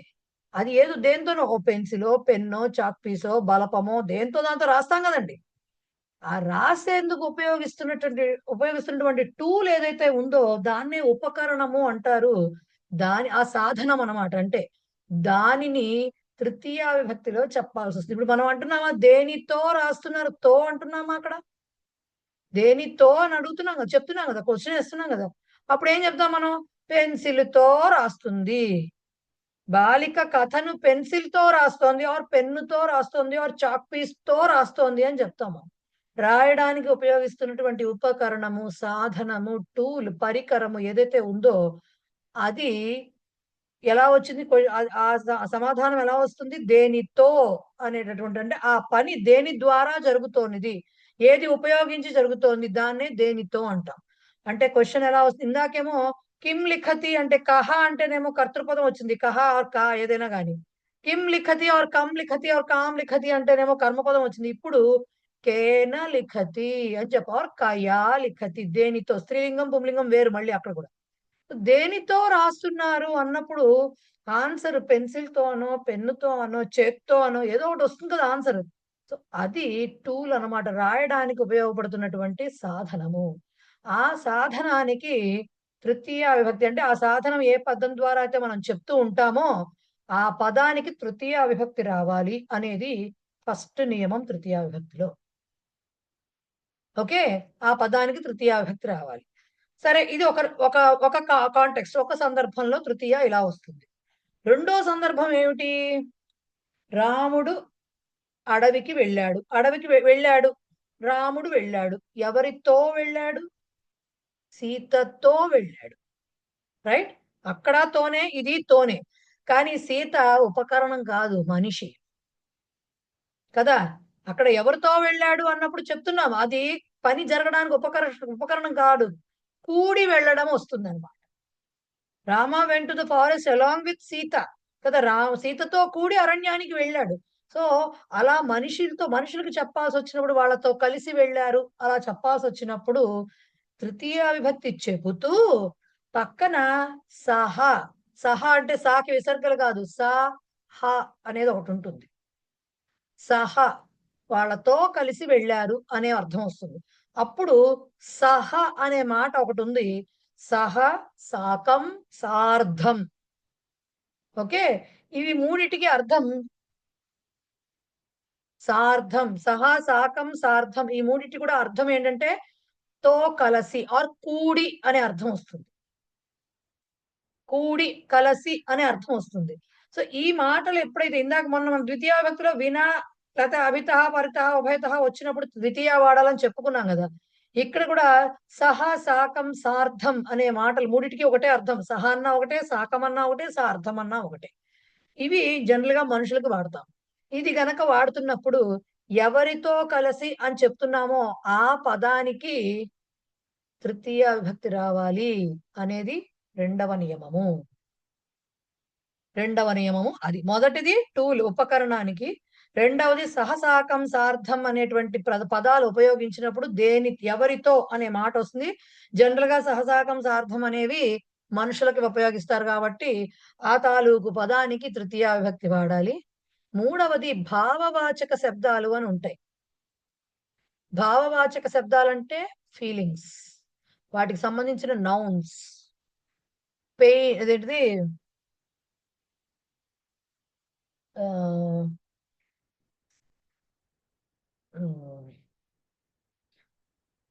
భావవాచక శబ్దాలు అంటే భావాన్ని తెలిపేవి. అంటే నెమ్మదిగా వెళ్ళటము, స్పీడ్ గా వెళ్ళటము, ఇలాంటి మాటలు వస్తాయి కదా. సంతోషము, గర్వము ఇలాంటివి ఉంటాయి కదండి. బాధ, ఇవన్నీ కూడా ఫీలింగ్సే మనకి, రైట్? ఇవి చెప్పే పదాలు ఎప్పుడైతే క్రియా విశేషణాలుగా ఉంటాయో, అంటే యాడ్వర్బ్స్ గా ఉంటాయో, అంటే ఏమిటండి? క్రియకి విశేషణం. మామూలుగా విశేషణం అంటే ఏంటి? నౌన్ కు ఉంటుంది. అడ్జెక్టివ్ అంటే ఏంటి? నౌన్ యొక్క క్వాలిటీని, నామవాచకం యొక్క గుణాన్ని తెలిపేది విశేషణము. అంటే రాముడు అనగానే ఎటువంటి వాడు అంటే రాముడు ఆజానుబాహుడు, ఇలాంటివన్నీ ఆయన డిస్క్రైబ్ చేసేవన్నీ విశేషణాలు అవుతాయి. అదే క్రియకి గనక అలాంటి విశేషణం ఉంటే క్రియకి ఎలా ఉంటుందండి? ఉంటుంది. ఎందుకంటే తాబేలు నడుస్తున్నది. ఎట్లా నడుస్తుంది తాబేలు? ఎలా నడుస్తోంది అని క్రియని డిస్క్రైబ్ చేస్తున్నాం మనం. నెమ్మదిగా నడుస్తుంది. తాబేలు నెమ్మదిగా నడుస్తుంది. కుందేలు ఎలా నడుస్తుంది? చాలా స్పీడ్ గా నడుస్తుంది. సో క్రియని డిస్క్రైబ్ చేస్తున్నాం. ఈ నెమ్మదిగా, స్పీడ్ గా, లేకపోతే ఏమంటారు బాధగా, వాడు అదేంటంటారు చాలా చాలా ఏమంటారు ప్రవర్తిస్తున్నాడు అన్నాం అనుకోండి. సపోజ్ ఎవరో చాలా గర్వంగా ప్రవర్తిస్తున్నాడు అంటాము. వాడు ప్రవర్తిస్తున్నాడు. ఈ ప్రవర్తన ఎలా ఉంది? ప్రవర్తించడం అనే క్రియ ఎలా ఉంది? చాలా గర్వంగా ఉంది వాడి బిహేవియర్. సో ఇలాగా భావవాచక శబ్దాలు ఏవైతే ఉన్నాయో అవి క్రియా విశేషణాలుగా గనక ప్రయోగిస్తే అప్పుడు వాటికి మనకి తృతీయ విభక్తి రావాలి. రూల్స్ చెప్పడానికి చాలా కష్టంగా అనిపిస్తాయి వినడానికి, వాక్య ప్రయోగంలో చాలా ఈజీగా ఉంటాయి. మిమ్మల్ని ఎవరు రూల్స్ రాయమని అడగరు, వాక్య ప్రయోగమే అడుగుతారు. బట్ మనం చెప్పుకోవాల్సింది ఏమిటి అంటే ఇవన్నీ కూడా నేను ఎందుకు 100 సార్లు రూల్స్ అంటున్నానంటేనండి, చివరి వరకు వెంటాడుతాయి ఇవి. ప్రవేశతో అయిపోదు ఇక్కడ. ఇది బిగినింగ్ అంతే. ఇది బిగినింగ్. ప్రతి చోట మీరు వాక్య నిర్మాణం చెయ్యాలి అంటే ఈ విభక్తుల రూల్స్ అన్ని గుర్తుండాల్సిందే. ఈ పదం వస్తే ఈ విభక్తే రావాలి, ఈ పదం వస్తే ఈ విభక్తే రావాలనే రూల్స్ ఉన్నాయి. అది కాకుండా మన ఇష్టం వచ్చినట్టు మనం వాక్య నిర్మాణం చేయడానికి లేదు. సో ఎప్పుడైతే వాక్యం రాయాలి, మాట్లాడాలి అనుకున్నామో మనం ఖచ్చితంగా రూల్స్ తెలియాల్సిందే. ఇప్పుడు ఫ్రమ్, టూలు అవన్నీ ఎక్కడ పడితే అక్కడ పెట్టేస్తామా అండి? పుంలింగానికి స్త్రీలింగానికి పుంలింగం వాడతామా మనం తెలుగులో అయినా? వాడం. మనకు అలా రూల్స్ అని చెప్పలేదు. బై డిఫాల్ట్ మనకి అమ్మ పొట్టలో నుంచే వచ్చేసింది ఆ భాష. కాబట్టి మనకు అర్థమైపోతుంది. ఇప్పుడు కొత్తగా నేర్చుకుంటున్నాం కాబట్టి అన్నీ నేర్చుకోవాల్సిందే ఇవి. ఓకే, సో టూలు ఉపకరణమునకు తృతీయ విభక్తి రావాలి. సహసాకం, సార్థం అనే చోట తృతీయ వాడాలి. అలాగే భావవాచక శబ్దాలని క్రియా విశేషణాల కింద వాడినప్పుడు రావాలి. ఎలా? ఎగ్జాంపుల్ ఏమిటి? మీకు ఇచ్చిన ఎగ్జాంపులే చెప్తాను. కర్షతి అంటే అర్థం దున్నటం, ప్లావింగ్ అంటాం కదా. సో కర్షతి దున్నుతున్నాడు. ఎవరు దున్నుతాడు? రైతు దున్నుతాడు. కృషక ఆర్ కృషిక కర్షతి. బాగుంది. కర్త వచ్చింది, క్రియ వచ్చాడు. కృషకుడు దేనితో దున్నుతాడు? నాగలితో దున్నుతాడు. అవునా? నాగలితో దున్నుతాడు. దున్నడం అనే క్రియ ఎలా జరుగుతుంది? నాగలి అనే ఉపకరణంతో జరుగుతుంది. దాన్ని యూజ్ చేసి జరుగుతుంది. సో నాగలి అంటే ఏంటి? హలం. హలం. సో హలం నపుంసకలింగ శబ్దము. హలేన అని చెప్పాలి. ఆ రూపాలు మళ్ళీ చెప్తాను. సో కృషిక హలేన కర్షతి అంటే రైతు నాగలితో దున్నుతున్నాడు. ఇక్కడ నాగలి అనేది దున్నడం అనే క్రియకి ఉపకరణం లాగా ఉపయోగపడుతోంది. కాబట్టి దాన్ని సాధనంగా ఉపయోగపడుతుంది కాబట్టి అది తృతీయాలో ఉండాలి. ఇక్కడ హలేన అనేది తృతీయాలో ఉంటుంది. అలాగే ఇప్పుడు ఇందాక నేను చెప్పినట్టుగా శిశుభి సహా అక్రీడన్ అంటున్నారు అక్కడ వాళ్ళు. నేను మామూలుగా రామ్ సీత రామేణ సహ గచ్చతి అని చెప్తున్నాను నేను మామూలుగా. సహ గచ్చతి. ఇప్పుడు ఎవరు వెళ్తున్నారు? సీత వెళుతున్నది. ఎవరితో కలిసి వెళుతున్నది? రాముడితో కలిసి వెళుతున్నది. సో రామేణ సహ అని రాయాలి. సహ సాకం సార్థం. రామేణ సాకం, రామేణ సార్థం ఎలా అన్నా కూడా అవే అర్థాలు వస్తాయి. సీత రాముడితో, రాముడు మనిషి కాబట్టి మరి సహ అనేది రాయాలి. సహ సాకం సార్థం రామేణ సహ గచ్చతి. అలా కాదు, ఇంకొక 2 ఎగ్జాంపుల్స్ ఇచ్చారు మీకు. సహ సంతోషేణ కార్యం కరోతి. సహ కార్యం కరోతి అంటే అర్థమైపోతుంది అతడు పని చేస్తున్నాడు. పని ఎలా చేస్తున్నాడు అంటే క్రియకి విశేషణం. ఎలా చేస్తున్నాడు? సంతోషంగా చేస్తున్నాడా? ఏడుస్తూ చేస్తున్నాడా? నవ్వుతూ చేస్తున్నాడా? తెలియాలి. సో పరిగెడుతూ చేస్తున్నాడు. సో సంతోషేణ సంతోషంగా చేస్తున్నట్టు అతని పని ఇష్టపడి సంతోషంగా చేస్తున్నాడు. సో సంతోషేణ సంతోష అంటే భావవాచక శబ్దం. అది ఇక్కడ క్రియా విశేషణం కూడా. ఎలా చేస్తున్నాడు? సంతోషంగా చేస్తున్నాడు అంటున్నాము మనం. సంతోషంగా అంటున్నాము అంటే సంతోషంతో చేస్తున్నాడు ఆ పనిని. సో భావవాచక శబ్దం ఎప్పుడైతే క్రియా విశేషణం కింద వచ్చిందో దానికి తృతీయ విభక్తి రావాలి. సంతోషేణ. అలాగే సా గర్వేణ వ్యవహరతి. వ్యవహరతి అంటే వ్యవహరిస్తున్నది. ఓకే. సో ఆమె గర్వేణ చాలా పొగరుగా గర్వముతో వ్యవహరిస్తున్నది. గర్వ దానికి కూడా మనం ఏమంటారు? భావవాచక శబ్దం. ఎలా వ్యవహరిస్తోంది? గర్వంగా వ్యవహరిస్తుంది. కాబట్టి దానికి కూడా గర్వ భావవాచకము. అది క్రియా విశేషణం కింద ఉపయోగిస్తున్నాము. కాబట్టి దీనికి కూడా మనకి తృతీయ విభక్తి వస్తుంది. బాగుందండి. చాలా బాగా చెప్పారు. తృతీయ విభక్తి రూపాలు అంటే ఎక్కడెక్కడ వాడతామో మరి రూపాలు ఎలా తెలుస్తాయి? మీ దారిన మీరు హలేనా, లేకపోతే సంతోషేనా, లేకపోతే గర్వేణ, రామేణ అంటే మాకు అర్థమైపోతుందా? ఎలాగా? ఇప్పుడు రామం రామో రామాంతో ద్వితీయ ఆగింది. ఇప్పుడు తృతీయ చెప్పుకోవాలి. దేనికి చెప్పుకోవాలి? అకారాంత, ఇకారాంత, ఉకారాంత పుంలింగాలకి. అలాగే ఇంక దేనికి ఇచ్చారు? మీకు ఇచ్చిన వరకే చెప్తే నాకు కంగారు ఉండదు. లేకపోతే అన్ని ఎక్స్ప్లెయిన్ చేయడం కష్టం. తర్వాత ఆకారాంత, ఇకారాంత, ఈకారాంత, ఉకారాంత స్త్రీలింగ శబ్దాలకి, అకారాంత, ఇకారాంత, ఉకారాంత నపుంసకలింగ శబ్దాలకి మనం రూపాలు ఎలా ఉంటాయో చెప్పుకోవాలి. రామ రామో రామాహ ప్రథమ అకారాంత పుంలింగ రామ శబ్దానికి. అలాగే రామం రామో రామాన్ ద్వితీయ రామేణ రామాభ్యాం రామైహి అనేది తృతీయ వస్తుంది. రామేణ రామాభ్యాం రామైహి తృతీయ విభక్తి. ఓకే. అలాగే హరి శబ్దం తీసుకుంటే హరిహి హరి హరయ హరిం హరి హరీన్ 2 వచ్చేసాయి అక్కడ విభక్తులు. మూడవది హరిణా హరిభ్యాం హరిభిహి అని. హరిణా హరిభ్యాం హరిభిహి. గురు శబ్దానికి ఉకారాంత పుంలింగం గురు కూడా. గురు గురు గురవః గురుం గురు గురు ఫస్ట్ 2 విభక్తులు. మూడవది గురుణా గురుభ్యాం గురుభిహి. ఇవి పుంలింగాలు అయినాయి. స్త్రీలింగాల్లో రమా శబ్దం చెప్పుకున్నాం. ఆకారాంత స్త్రీలింగ రమా శబ్ద. రమా రమే రమాహ రమాం రమే రమాహ. మూడవది రమయ. రమాయ రాయకూడదు. రమయ రమాభ్యాం రమాభిహి. రమయ రమాభ్యాం రమాభిహి. అలాగే నదీ శబ్దం ఈకారాంతం తీసుకుంటే నదీ నద్యౌ నద్య నదీం నద్యౌ నదీహి 2 అయితే నద్యా నదీభ్యాం నదీభిహి. నద్యా నదీభ్యాం నదీభిహి. అలాగే మీకు మతి శబ్దం ఇచ్చారు. మతి మతి మతయ మతిం మతి మతీహి ఫస్ట్ రెండు అవుతాయి. మత్యా మతిభ్యాం మతిభిః మూడవది అవుతుంది, తృతీయ విభక్తి అవుతుంది. మత్యా మతిభ్యాం మతిభిః. ఇప్పుడు ఇక్కడి నుంచి ధేను శబ్దం కూడా చెప్తున్నారు అన్నా కదా. ధేను ధేను ఉకారాంత స్త్రీలింగ ధేను శబ్ద. ధేను ధేను ధేనవః ధేనుం ధేను ధేనూః ధేన్వా ధేనుభ్యాం ధేనుభిః. ధేన్వా ధేనుభ్యాం ధేనుభిః తృతీయ విభక్తి అవుతుంది. ఇక్కడ అడ్వాంటేజ్ ఏంటంటే నపుంసకలింగానికి వచ్చేసరికి నపుంసకలింగము ఫస్ట్ రెండు విభక్తులు సేమ్ ఉంటాయి. వనం వనే వనాని, వనం వనే వనాని, దధి దధిని దధీని, దధి దధిని దధీని, మధు మధుని మధుని, మధు మధుని మధుని, అంతవరకు గొడవ అయిపోయింది. ఇప్పుడు తృతీయ విభక్తి నుంచి ఇవి పుంలింగ శబ్దాల్లో ఉంటాయి. ఎలా? ఇప్పుడు వనం అనుకోండి, అకారాంతం కదా.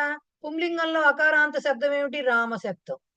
రామేణ రామాభ్యాం రామైహి వచ్చినట్టుగానే వనేన వనాభ్యాం వనైహి వస్తుంది. వనేన వనాభ్యాం వనైహి. దధి శబ్దం అనుకోండి, ఇకారాంత నపుంసకలింగ శబ్దం. దాంట్లో మరి మనకి ఇక్కడ ఇకారాంతం ఏంటి? హరి శబ్దం. హరిలో తృతీయ ఏం చెప్పుకున్నాము? హరిణా హరిభ్యాం హరిభిః అన్నాము. అక్కడ దధినా అని రాదు, దధ్నా అని వస్తుంది. దధ్నా దధిభ్యాం దధిభిః దధిభిః. దధ్నా దధిభ్యాం దధిభిః అని వస్తుంది అక్కడ. అలాగే మధు శబ్దం వచ్చేసరికి ఉకారాంతము. ఇక్కడ గురుణా గురుభ్యాం గురుభిః అని పుంలింగంలో చెప్పుకున్నాము. అక్కడ మధునా మధుభ్యాం మధుభిః అని చెప్పు. నపుంసకలింగంలో ఉన్నటువంటి అడ్వాంటేజ్ అది.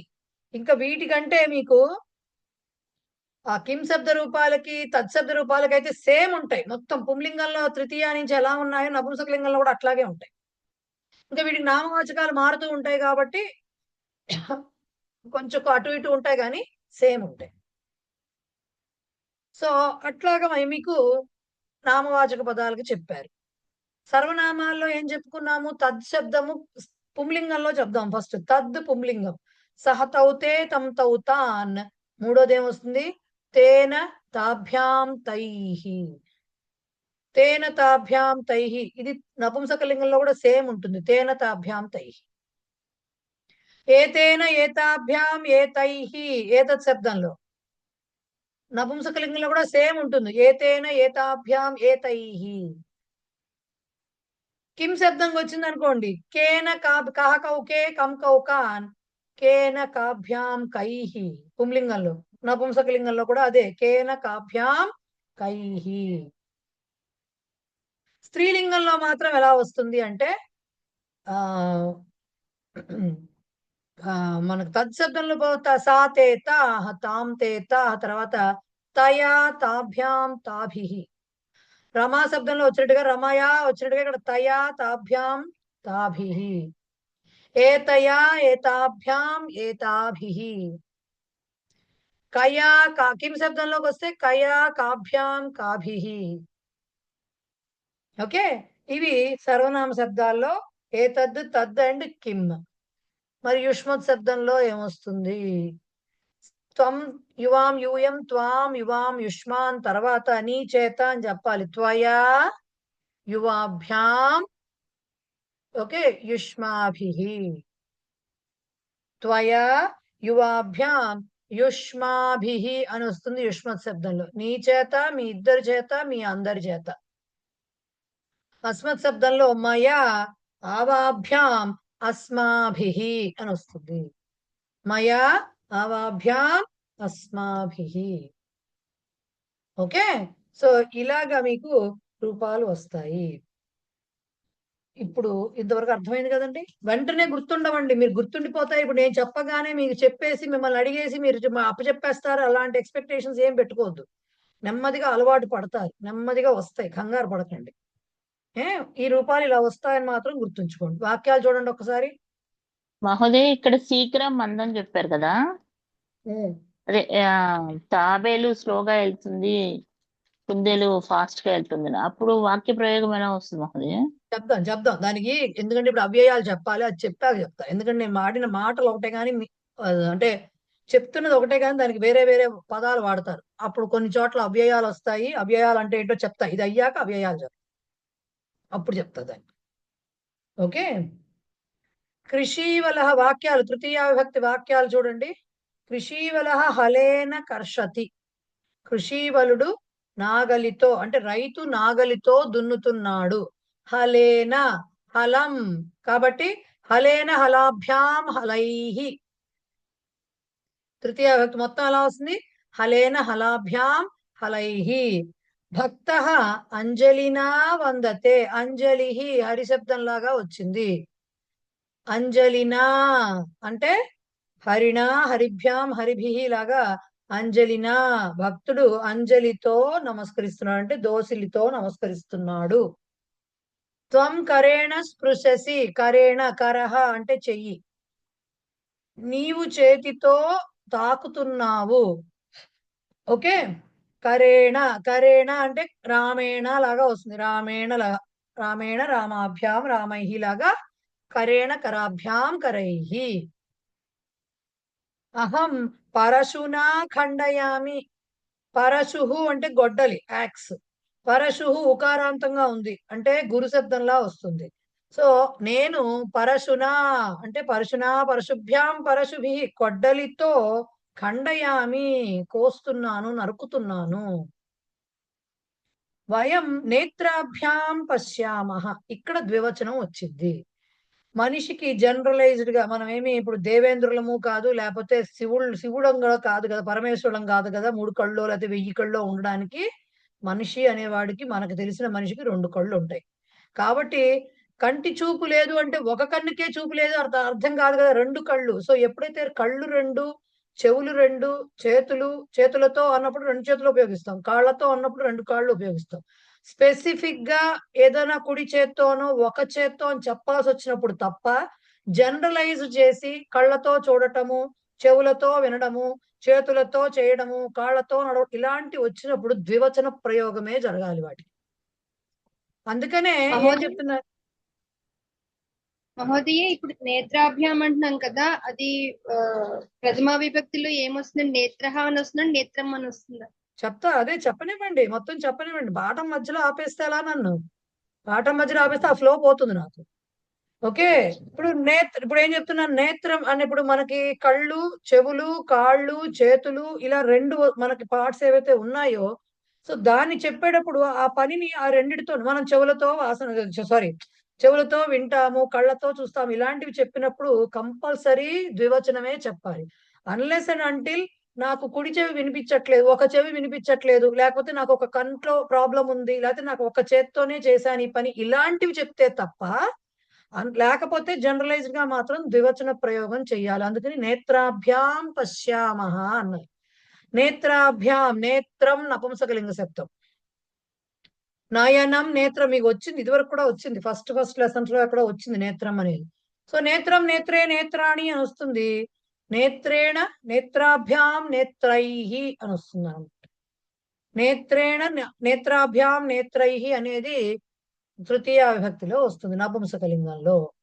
నేను అంటే మనము కళ్ళతో చూస్తాం, అంటే 2 కళ్ళతో చూస్తాము అని అర్థం. అక్కడ చూస్తున్నాము.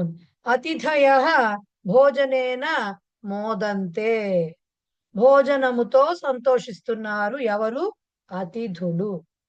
భోజనం అనేది వాళ్ళ సంతోషానికి ఇక్కడ కారణం అవుతుంది, అంటే ఒక సాధనం అవుతుంది. కాబట్టి భోజనం నపుంసకలింగం, భోజనేన అనేది తృతీయ విభక్తి. ఖగాః పక్షైః డయంతే. పక్షః అంటే మనకి తెలిసినటువంటి 15 రోజులదే కాదు, రెక్క అనే అర్థం ఉంది, వింగ్. సో ఖగాః అంటే పక్షులు. పక్షులు రెక్కలతో ఎగురుతున్నవి. పక్షులకు కూడా 2 రెక్కలే కదండి, మరి ఇక్కడ పక్షాభ్యాం ఇవ్వలేదంటే ఖగాః అని బహువచనం ఇచ్చారుగా. ఖగాః ఏకవచనం ఇవ్వలేదు కదా. సో అన్నిటి గురించి కాబట్టి రెక్కలతో అన్నట్టుగా బహువచనంలో చెప్పారు, అంతకు మించి ఏం లేదు. రైట్. ఖగాః పక్షైః డయంతే. వయం కుసుమైః పూజయామః. కుసుమైః, పక్షైః చెప్పద్దు. పక్షైః అనేది పక్షేణ, పక్షాభ్యాం, పక్షైః అని వస్తుంది. పక్షః పుంలింగ శబ్దం. ఓకే. వయం కుసుమై పూజయామః, మనము పువ్వులతో పూజిస్తున్నాము. కుసుమం, కుసుమం నపుంసకలింగ శబ్దం. కుసుమేన, కుసుమాభ్యాం, కుసుమై అని వస్తుంది. అది కుసుమం అకారాంత నపుంసకలింగ శబ్దం అది. తర్వాత సర్ప దంతై దశతి, పాము కోర, దంతాలంటే పళ్ళు ఉంటాయి ఏంటండి పాముకి, కోరలు, కోరలతో దశతి అంటే కాటు వేస్తున్నది. ఓకే, దంతై, దంత పుంలింగ శబ్దం. దంతేన దంతాభ్యాం దంతై అని వస్తుంది అక్కడ. మాలా పుష్పై భవతి, మాల అనేది దండ పువ్వులతో అవుచున్నది అంటే పువ్వులతో సమకూరుతున్నది అన్నట్టుగా చెప్పుకోవచ్చు, అవుతున్నది. పుష్పై, పుష్పం నపుంసకలింగం. పుష్పేణ పుష్పాభ్యాం పుష్పై. ఓకే, హారః మణిభిః భవతి, హారము మణులతో చేయబడుతున్నది, అవుతున్నది. మణిభిః, మణిః మణి మణయః హరి శబ్దంలా వస్తుంది. సో మణినా మణిభ్యాం మణిభిః తృతీయ బహువచనంలో ఉంది. పుష్పై, దంతై, కుసుమై, పక్షై, నెక్స్ట్ మణిభిః, ఇవన్నీ కూడా బహువచనంలో ఉన్నాయి, తృతీయ విభక్తి. వస్త్రం తంతుభిః భవతి, వస్త్రం అంటే మనకు తెలుసు బట్ట. తంతుః అంటే ఉకారాంత పుంలింగ శబ్దము, దారము. మాంగళ్యం తంతునా అనేన అన్నారు చూడండి, తంతునా తంతుభ్యాం తంతుభిః, అనేన తంతున అంటే ఈ దారముతో అని అర్థం అనమాట, ఈ సూత్రముతో. అలాగే తంతుభిః అంటే దారములతో, దారములతో అని అర్థం అనమాట. తంతు అనేది ఉకారాంత పుంలింగ శబ్దం. భీమః గదయా తాడయతి, భీముడు గదతో కొడుతున్నాడు. గదా స్త్రీలింగ శబ్దం, గదా రమాలాగా వస్తుంది. సో గదయా, గదాభ్యాం, గదాభిః అని వస్తుంది అనమాట. గదా స్త్రీలింగ శబ్దం. జనని అంగుళ్యా తర్జయతి, తల్లి అంగుళితో అంటే వేలితో బెదిరిస్తున్నది ఆర్ తిడుతున్నది, బెదిరిస్తున్నది అని చెప్పుకోవచ్చు. అంగుళి ఆర్ అంగుళి వేలు స్త్రీలింగం. అంగుళ్యా నద్యా లాగా వస్తుంది, నదీలాగా వచ్చి నద్యాలాగా అంగుళ్యా వస్తుంది. రాత్రి చంద్రికయా శోభతే, రాత్రి అంటే రాత్రి, చంద్రికయా, చంద్రిక అంటే వెన్నెల, ఆకారాంత స్త్రీలింగ శబ్దం, రమాలాగా వస్తుంది. చంద్రికయా, చంద్రికయా అంటే వెన్నెలతో శోభిస్తున్నది అంటే అందంగా ఉంది, లేకపోతే ప్రకాశిస్తుంది, ఏదైనా చెప్పు, విరాజిల్లుతున్నది. గురవః లేఖన్య అలిఖన్, గురవః గురువులు, లేఖన్యా, లేఖనీ అనేది స్త్రీలింగ శబ్దం, లేఖన్యా నద్యా లాగా వస్తుంది. లేఖన్యా అలిఖన్ వ్రాసారు, పెన్నుతో వ్రాసారు. అగ్ని జ్వాలయా ప్రకాశతే, అగ్ని అంటే మంట, దానికి పైకి వచ్చేటటువంటి జ్వాలలు ఏవైతే ఉంటాయో దాన్ని ఫ్లేమ్స్ అంటాం చూసారు, దాన్ని జ్వాలలు అంటారు. అది అగ్ని, అగ్ని జ్వాలల ద్వారా ప్రకాశిస్తున్నది. జ్వాల స్త్రీలింగ శబ్దం కాబట్టి జ్వాలయా వచ్చింది, రమయా లాగా. ఓకే, త్వం రసనయా ఆస్వదసే, రసన అంటే నాలుక, జిహ్వా అన్న రసన అన్న నాలుక అని అర్థము. త్వం నీవు నాలుకతో ఆస్వాదిస్తున్నావు, రసన రమాలాగానే వస్తుంది. సో రసనయ నాలుకతో. ఓకే, నెక్స్ట్ అహం నాసికయా జిఘ్రామి, నేను ముక్కుతో వాసన చూస్తున్నాను. నాసిక ఇది కూడా స్త్రీలింగ శబ్దమే. నాసిక ఎలా తెలిసింది అంటే దానికి వచ్చే విభక్తులను బట్టి కొన్ని అంచనా వేసుకుంటూ, ఓహో ఇలా వచ్చింది కాబట్టి ఇది ఇలా ఉంటుంది దీని ఎండింగ్ అని ప్రాక్టీస్ మీద తెలుసుకుంటాం అనమాట. ఓకే, నాసిక రమాలాగా వస్తుంది. త్వం విద్యయా జీవసి, నీవు విద్య ద్వారా జీవిస్తున్నావు. నీ అంటే జీవించటం అనే క్రియకి దోహదపడుతున్నది ఏమిటక్కడ, విద్యా స్త్రీలింగ శబ్దం. సో విద్యయా రమా శబ్దంలో వస్తుంది, రమయ విద్యయా అనేది తృతీయ విభక్తిలో.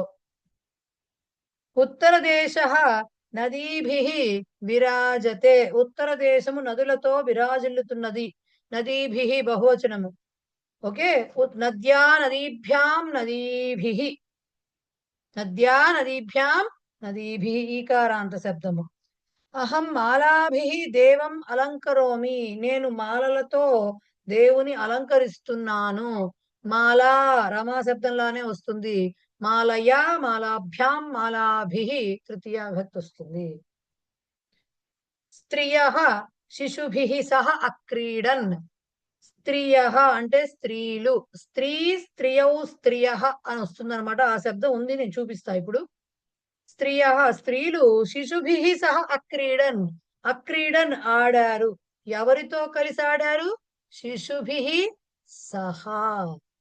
సహా వచ్చింది చూడండి. వారితో, మనుషులు కదా శిశువులు అంటే, పిల్లలంటే, వారితో కలిసి. సహా అనే యూసేజ్ లో మనకి తృతీయ రావాలి. శిశుహు గురుహు లాగా వస్తుంది. సో గురుభిః లాగా శిశుభిః పిల్లలతో కలిసి ఆడారు. విద్యార్థిన్యః గురుభిః సహ అభాషంత. విద్యార్థినులు గురువులతో కలిసి మాట్లాడారు. అభాషంత. గురుభిః సహా గురువులతో, గురువులు మనుషులు కాబట్టి గురుభిః సహ అని వాడాలి. అలాగే యజమానః అతిథిభిః సహా ఉపవిశతి. యజమాని అతిథులతో కలిసి కూర్చుంటున్నాడు. అతిథులతో, అతిథిభిః హరిభిః లాగా వస్తుంది. ఓకే, హరి శబ్దంలా వస్తుంది. అతిథిః పుంలింగ శబ్దం. గురువు ఛాత్రైః సాకం అగచ్చత్. గురువు విద్యార్థులతో కలిసి వెళ్ళాడు.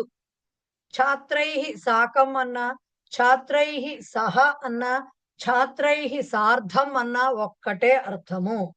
సో దీంట్లో సహసాకం సార్ధం వాడినప్పుడు ఛాత్రైః అని. ఛాత్రః రామశబ్దంలా వస్తుంది. ఛాత్రేణ ఛాత్రాభ్యాం ఛాత్రైః. ఓకే, నెక్స్ట్ సీత రామేణ సార్ధం విహరతి. ఇది కూడా అంతే, సహసాకం సార్ధం.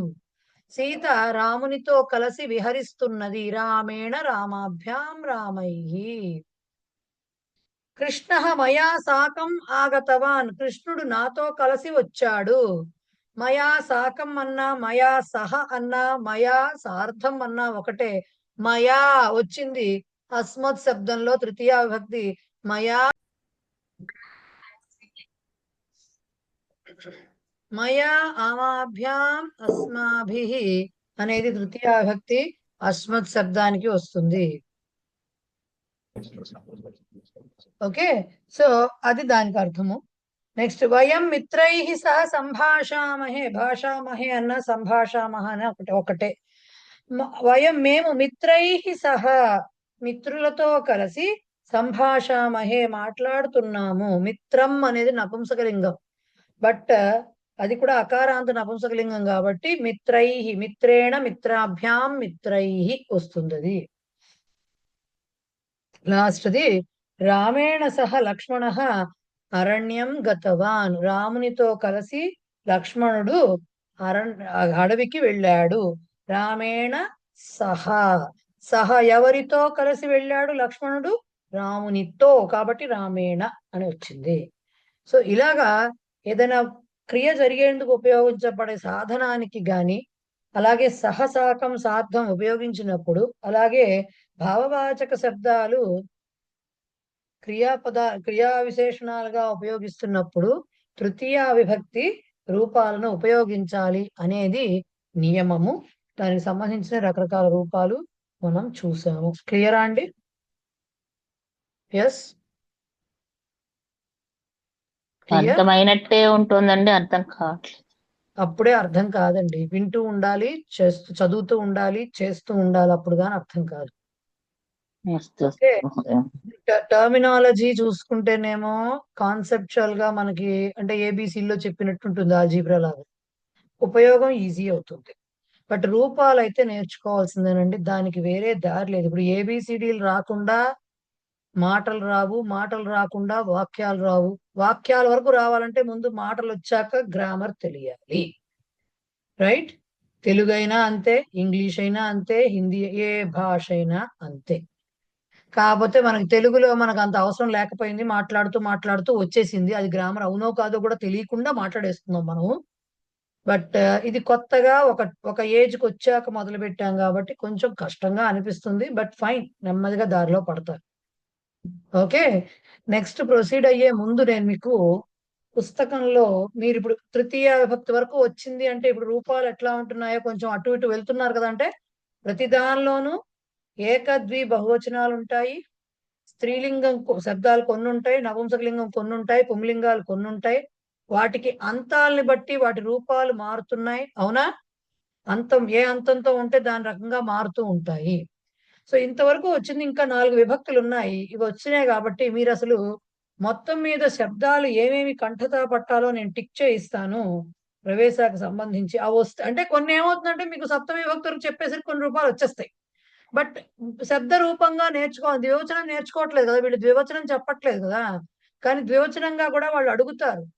ఒక రూపం మొత్తం శబ్దం అడగకపోయినా ఒక రూపం ఇచ్చి మిగతా 2 రాయమంటారు. కాబట్టి శబ్ద రూపంగా నేర్చుకోవాలి. అవి మొత్తం 12 14 ఉంటాయి. అవి లెక్క నేను టిక్ చేయిస్తాను, తీయండి. లాస్ట్ 226 నుంచి బిగించేద్దాము. అంటే శబ్ద రూపాలు చివరిలో 11వ పాఠంలో ఉంటాయి, తీయండి.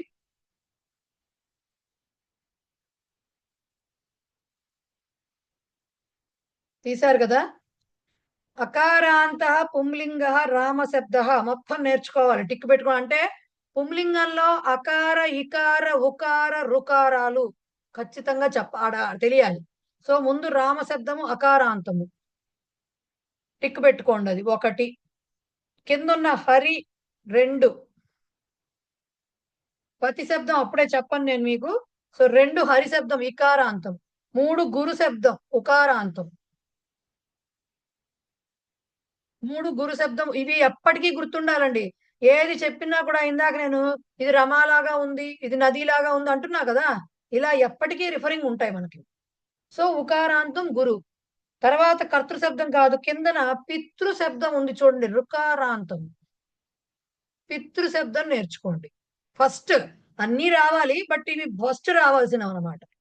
ఓకే, పితృ శబ్దం రుకారాంత పుంలింగ పితృ శబ్దం అదైందా?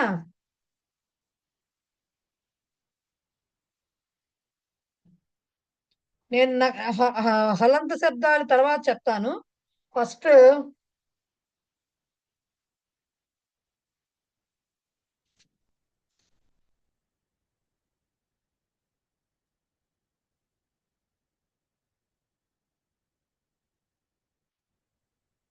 స్త్రీలింగ శబ్దాలకు తీయండి. స్త్రీలింగ శబ్దాలు అంటే రమ. ఇప్పుడు 4 అవి టిక్ చేశాను కదా, అట్లాగే ఇక్కడ కూడా ఆ ఈ ఉ రు మొత్తం ఇన్ని వస్తాయి. అంటే ఆ ఈ ఉ రు మొత్తం 7 శబ్దాలు వస్తాయి. చూడండి, రమా శబ్దము స్త్రీలింగం, రమా శబ్దము. నెక్స్ట్ మతి శబ్దం ఇకారాంతము. ఆకారాంత ఉండదు, ఆకారాంతం రమ, ఇకారాంతం మతి, ఈకారాంత గౌరీ శబ్దము. మీకు అదే నదితోటి ఇస్తున్నారు, గౌరీ. ఓకే, అలాగే తర్వాత ఈకారాంత గౌరీ తర్వాత తిప్పండి, ఉకారాంత ధేను.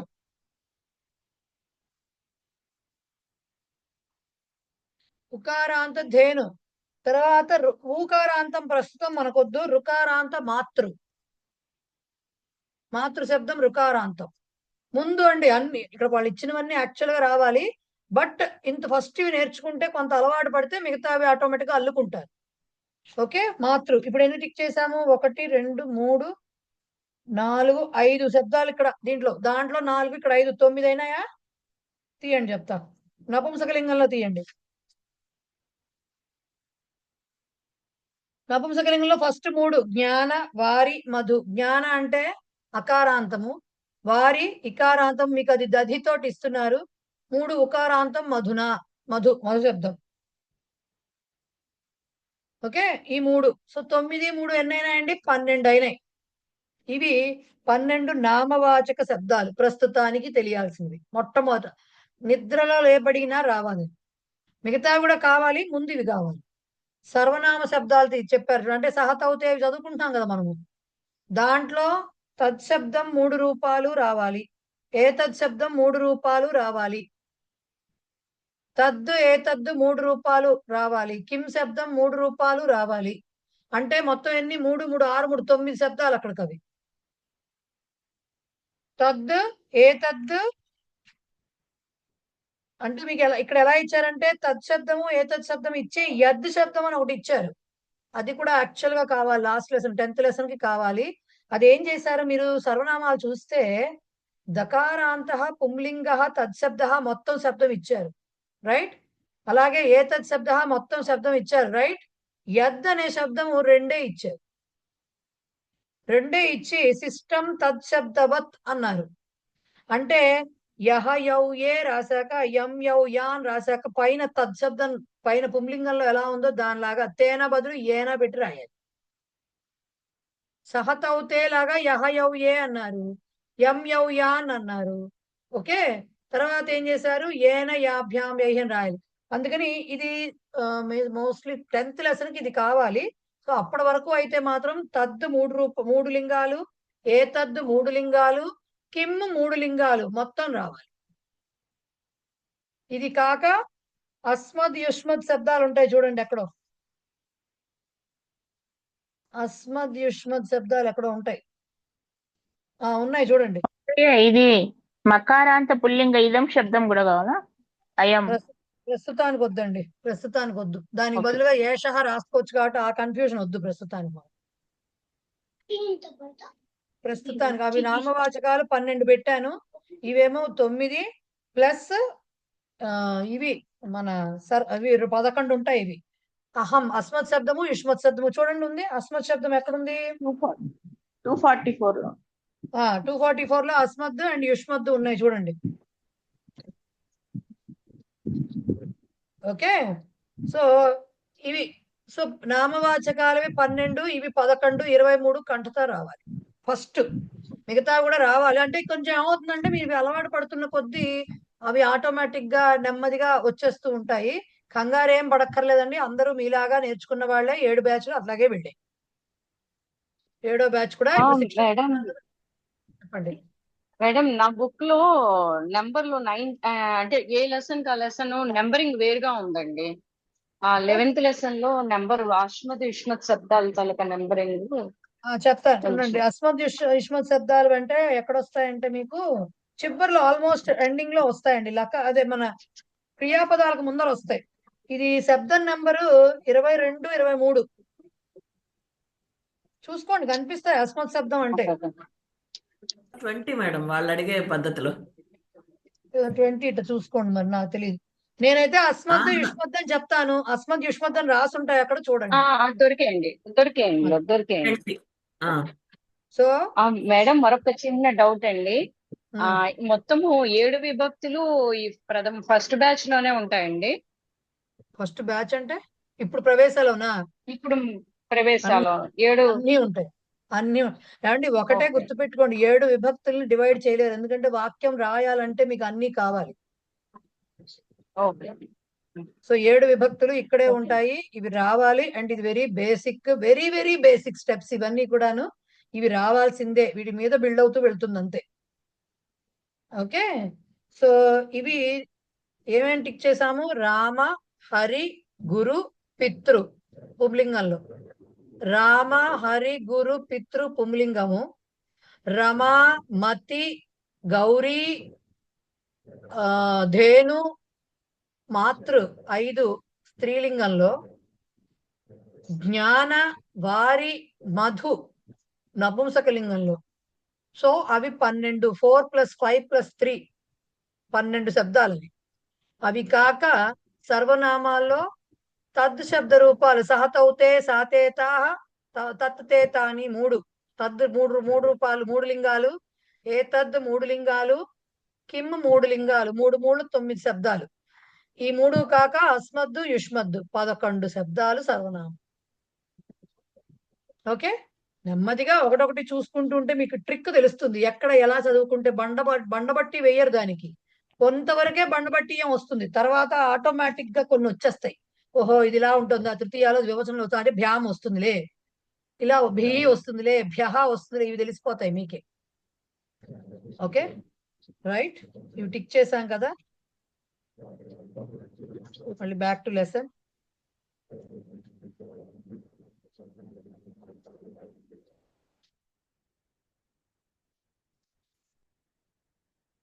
తృతీయ విభక్తి అయిపోయాక ఇక్కడ చిన్నగా చెప్తారండి. అవ్యయాలు అని కొన్ని మీకు అన్నాను. మాట నా నోట్లో చాలా సార్లు అవ్యయము అనే పదం వస్తూ ఉంటుంది. అవ్యయం అంటే ఏంటంటే, ఇప్పుడు మనము ఓ పదం చెప్తే, ఇది పుంలింగమా, ఇది స్త్రీలింగమా, ఇది నపుంసకలింగమా అని అడుగుతూ ఉంటాం. సో ఈ లింగ భేదాలు ఏవి వర్తించనివి. ఓకే, ఫస్ట్ పాయింట్ అది. రెండోది, ఇది ఏ విభక్తిలో ఉంది, ప్రథమానా చతుర్థినా ఇలా అడుగుతాం. లింగం ఉండదు, విభక్తి ఉండదు. అవ్యయాలకి లింగ విభక్తి ఉండదు. ఎప్పుడైతే లింగం లేదో వచనం కూడా లేదు. లింగం అనేది ఒకటి వచ్చినప్పుడే దానికి వచనం వస్తుంది, దానికి విభక్తి వస్తుంది. అవి లేనప్పుడు ఏమవుతుంది, లింగ వచన విభక్తి శూన్యములు అంటారు. అంటే ఇవి ఏవి ఉండవు. అంటే ఏంటి, లింగం ఉందనుకోండి, రామః అనేది పుంలింగం ఉంటే అది రామః అవ్వచ్చు, రామేణ అవ్వచ్చు, రామం అవ్వచ్చు, రామాన్ అవ్వచ్చు. రూపం మార్చుకుంటుంది. అది రామ అనే ప్రాతిపదిక రూపాన్ని మార్చుకుంటుంది. 21 రకాలుగా మార్చుకోవడానికి అవకాశం ఉంది దానికి, వచనాలతో కలుపుకుని. కానీ ఎప్పుడైతే లింగం లేదన్నామో, ఈ విభక్తులు ఉండవు, వచనాలు ఉండనప్పుడు అది ఏమైపోతుంది, పదం ఎలా ఉందో అలాగే ఉంటుంది, దానికి ఏ మార్పు ఉండదు. అలా లింగ విభక్తి వచన శూన్యములైన పదాలని అవ్యయాలు అంటారు. ఆ అవ్యయాలు చాలా ఉన్నాయి లిస్ట్. కొన్ని లిస్ట్ మనకి ఇచ్చారు అక్కడ.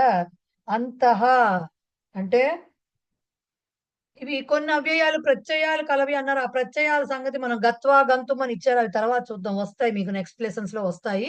అవి తర్వాత చూద్దాము. ఇప్పుడు అంతః అంటే లోపల. అంతః అనే పదం మీరు ఎక్కడ రాసినా అంతః అనే రాయాలి.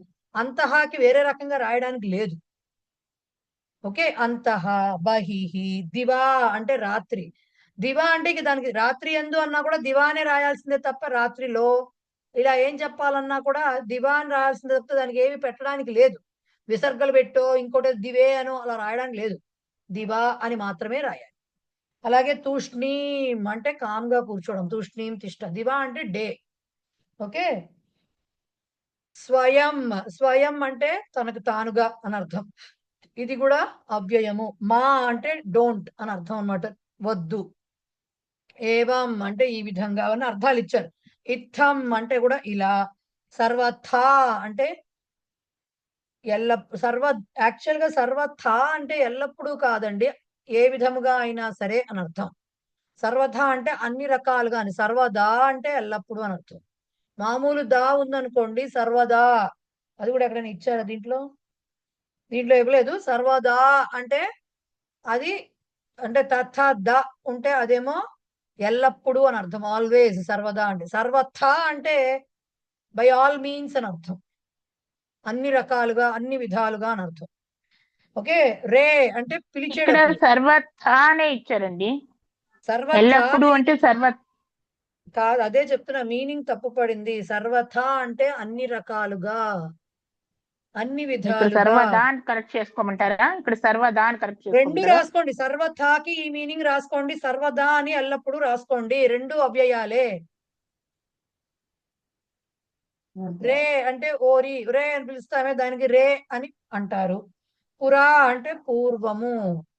పూర్వము అంటే పురా, అది కూడా అవ్యయమే. అలం అంటే చాలు, ఎనఫ్ అని చెప్పడం అన్నమాట. కిమర్థం ఎందుకు అనేది కూడా ఒక అవ్యయము. సమ్యక్ సర్వత్ర అంటే అంతటా. నక్తం నక్తాలు ఉంటారంటారు చూడండి, కార్తీక మాసంలో నత్తాలు కాదు. నక్తం అంటే పొద్దుటి నుంచి ఉపవాసం ఉండి రాత్రికి భోజనం చేయటం. రైట్. సో నక్తం అంటే రాత్రి. అలాగే సాయంకాలము. పునః మళ్ళీ. శనైహి మెల్లగా. మందం అంటేనేమో మందం ఇచ్చారా, నెమ్మదిగా, అది కూడా ఉంది. మందం శనైహి రెండు కూడా ఏమంటారు, అవ్యయాలే. చిరం చాలా కాలంగా. కదాచిత్ అంటే ఒకప్పుడు. కదాచిత్ అనే దానికి యాక్చువల్ గా చాలా మీనింగ్స్ ఉన్నాయి. ఇక్కడ ఒకప్పుడు, వన్స్ అన్నట్టుగా చెప్పారు. ఉపరి పైన. అధః కింద. వృధా అంటే వ్యర్థం. సహా పైన చెప్పుకున్న సహసాకం సార్థం అవి. చేత్ అనే ఒక అవ్యయం ఉంది, అయితే అని అర్థం. ఇఫ్ అని అర్థం వస్తుంది అనమాట. అది. ఉచ్చైహి ఇది బిగ్గరగా మాట్లాడటం. ఉచ్చైహి బిగ్గరగా. మందం. ద్వారా అంటే నుండి, దాని ద్వారా అని చెప్పడం అనమాట. కృతే అంటే కొరకు. ఇలాంటి అవ్యయాలు కొన్ని ఉన్నాయి. వీటిని అంటే ఈ కృతే ద్వారా ఇవి వాడాలంటే ఏంటంటే కొన్ని రకాల విభక్తులు కావాలని చెప్తారు. సో అవి వదిలేసిన ఎగ్జాంపుల్, అవ్యయాలకు ఎగ్జాంపుల్స్ ఇచ్చారు. వీటిని వాడుతూ అవ్యయం అంటే ఏంటి? వీటికి ఏమి మార్పు చెందండి. మీరు వాక్యంలో ఎక్కడున్నా సరే ఆ మాట అలాగే కనబడుతుంది. దానికి మార్పు ఉండదు. దానికోసమని ఎగ్జాంపుల్స్ చెప్పారు. పక్కన చూడండి, నేను అర్థం చెప్తాను. ఉద్యానాత్ బహిః అంతః చ వృక్షాః భవంతి. ఇప్పుడు బహిర్యోగే పంచమి అంటారు. అంటే ఇది పంచమి విభక్తి ఇంకా రాలేదు మీకు. బహిః అని వాడినప్పుడు పంచమి విభక్తి రావాలంటారు.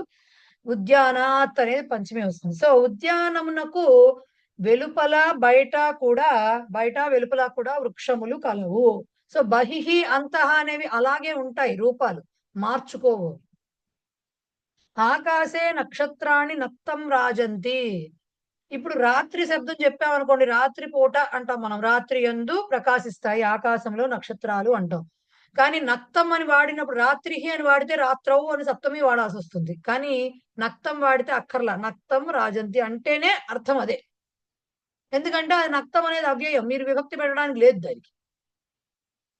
దివాన రాజంతి, డేలో ప్రకాశించవుట. డే అను దినే అన్న లేదు. దివా అంటే చాలు, డే అని వచ్చేసినట్టే, డేలో అని వచ్చేసినట్లే. సా గాయతి తూష్ణీం తిష్ఠ. ఆమె పాడుతున్నది, మాట్లాడకుండా కూర్చో, కామ్గా కూర్చో అని, నిశ్శబ్దంగా కూర్చో. తూష్ణీం కామ్గా, కీప్ క్వైట్ అంటామే అదనమాట. సచివ స్వయం ఆగత్య దృష్టవాన్. మంత్రి గారు తనకు తానే వచ్చి, స్వయంగా వచ్చి చూశాడు. స్వయం. త్వం ఏవం మా కురు. నీవు ఈ విధముగా చేయకు. ఏవం అనేది ఒక అవ్యయమే, మా అనేది ఒక అవ్యయమే. ఏవం మా కురు, నీవు ఈ విధముగా చేయకు. ఇదానీం ఇత్థం వదసి కీం. ఇదానీం అనేది కూడా అవ్యయమే. అండ్ నెక్స్ట్ అవ్యయం అంటే ఇత్థం అవ్యయం యాక్చువల్ గా. ఇదానీం ఇప్పుడు, ఇత్థం ఈ విధముగా, వదసి కిం ఇప్పుడు ఇట్లా మాట్లాడుతున్నావేంటి నువ్వు అండం అనమాట. ఓకే, ఇప్పుడు ఈ విధముగా మాట్లాడుతున్నావేంటి. కిమర్థం ఛాత్రా సమ్యక్ న పఠంతి. కిమర్థం ఇక్కడ చెప్పు, సమ్యక్ రెండు ఉన్నాయి అవ్యయాలు. ఎందుకు విద్యార్థులు సరిగ్గా చదవట్లేదు? Just moment.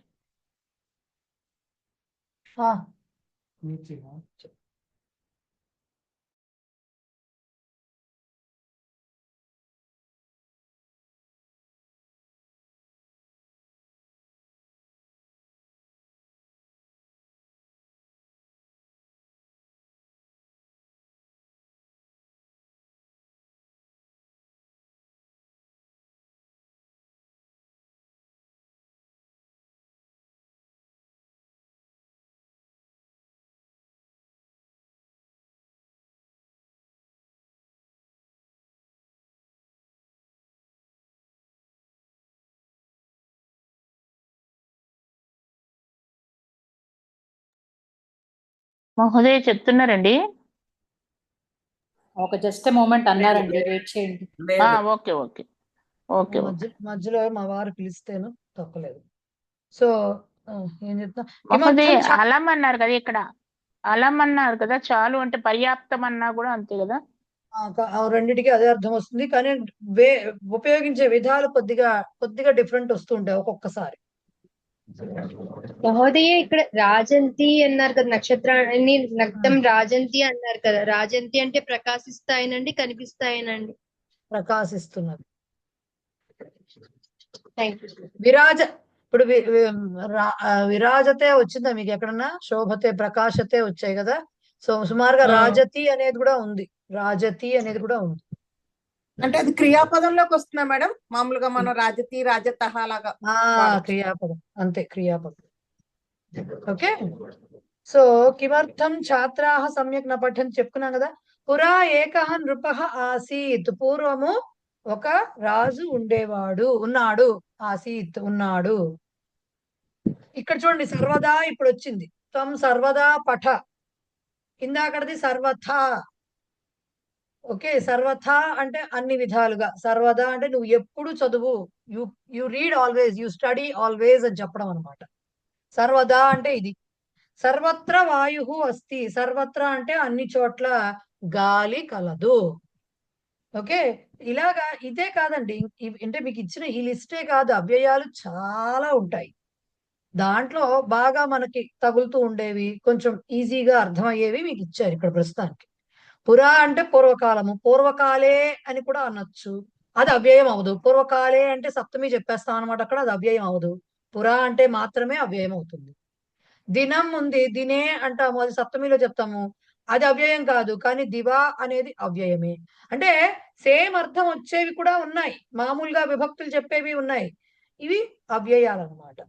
వీటికి ఏంటి, లింగం విభక్తి వచనం ఉండదు కాబట్టి హాయిగా ఉన్నది ఉన్నట్టుగా వాడుకోవచ్చు, సరిగ్గా వాడటం వస్తే. రైట్, అదనమాట విషయము.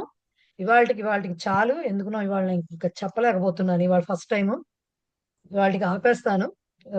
చేతిది ఒకటి ఉంది ఇంకా. యాక్చువల్ గా యథా తథా అనేవి నెక్స్ట్ వచ్చేవి జంట పదాలు వస్తాయి. వాటికి అర్థాలు చెప్తూ వాటి వాక్య ప్రయోగం చెయ్యాలి. ఎందుకంటే ఇవన్నీ అడుగుతారండి మీకు ఎగ్జామ్ లో వచ్చేవి. కాబట్టి ఇక్కడ నుంచి ప్రతిదీ గ్రామర్ నెమ్మదిగా పెరుగుతూ వెళ్తోంది. మీరు అబ్జర్వ్ చేస్తే గనక ఫస్ట్ 2-3 లెసన్స్ లో ఉన్నట్టుగా లేదు, నెమ్మదిగా పెరుగుతూ వస్తుంది. కాబట్టి కొంచెం నెమ్మదిగా చదువుకున్నా కాస్త సరిగ్గా చదువుకోవాలి కదా, అర్థం చేసుకోవాలి ఫస్ట్ అట్లీస్ట్. సో నాకు చెప్పేందుకు కూడా చెప్పేసుకుని వెళ్ళిపోవచ్చు నా దారిని నేను, బట్ వెళ్ళాలి కదా బుర్రలోకి మనకి. అక్కడితో చాలు. ఎగ్జాంపుల్స్ మీరు అదే ఎక్సర్సైజ్ చూసుకుని రండి. మిగతా లెసన్ కంప్లీట్ చేసుకుందాము నెక్స్ట్ క్లాస్ లో, అంటే ట్యూస్డే. రైట్, ఏకతా మంత్రం శాంతి మంత్రం పాడేస్తారా? నేను పాడతాను మేడం. పాడండి. యం వైదిక మంత్రదృశ పురాణాః ఇంద్రం యమం మాతరిష్వానమాహుః వేదాంతినో నిర్వచనీయమేకం యం బ్రహ్మ శబ్దేన వినిర్దిశంతి శైవాయమీశం శివ ఇత్యవోచన్ యం వైష్ణవా విష్ణురితి స్తువంతి బుద్ధస్తథార్హన్నితి బౌద్ధ జైనాః సత్శ్రీ అకాలేతి చ సిక్ఖ సంతః శాస్తేతి కేచిత్ ప్రకృతి కుమారః స్వామీతి మాతేతి పితేతి భక్త్యా యం ప్రార్థయంతే జగదీశితారం స ఏక ఏవ ప్రభురద్వితీయః. ఓం సర్వే భవంతు సుఖినః, సర్వే సంతు నిరామయాః, సర్వే భద్రాణి పశ్యంతు, మా కశ్చిత్ దుఃఖభాగ్ భవేత్. ఓం శాంతి శాంతి శాంతి. నమస్కారం. వచ్చే క్లాస్ లో మళ్ళీ కలుస్తాం. నమస్కారం. నమస్కారం మహోదయ. నమస్కారం.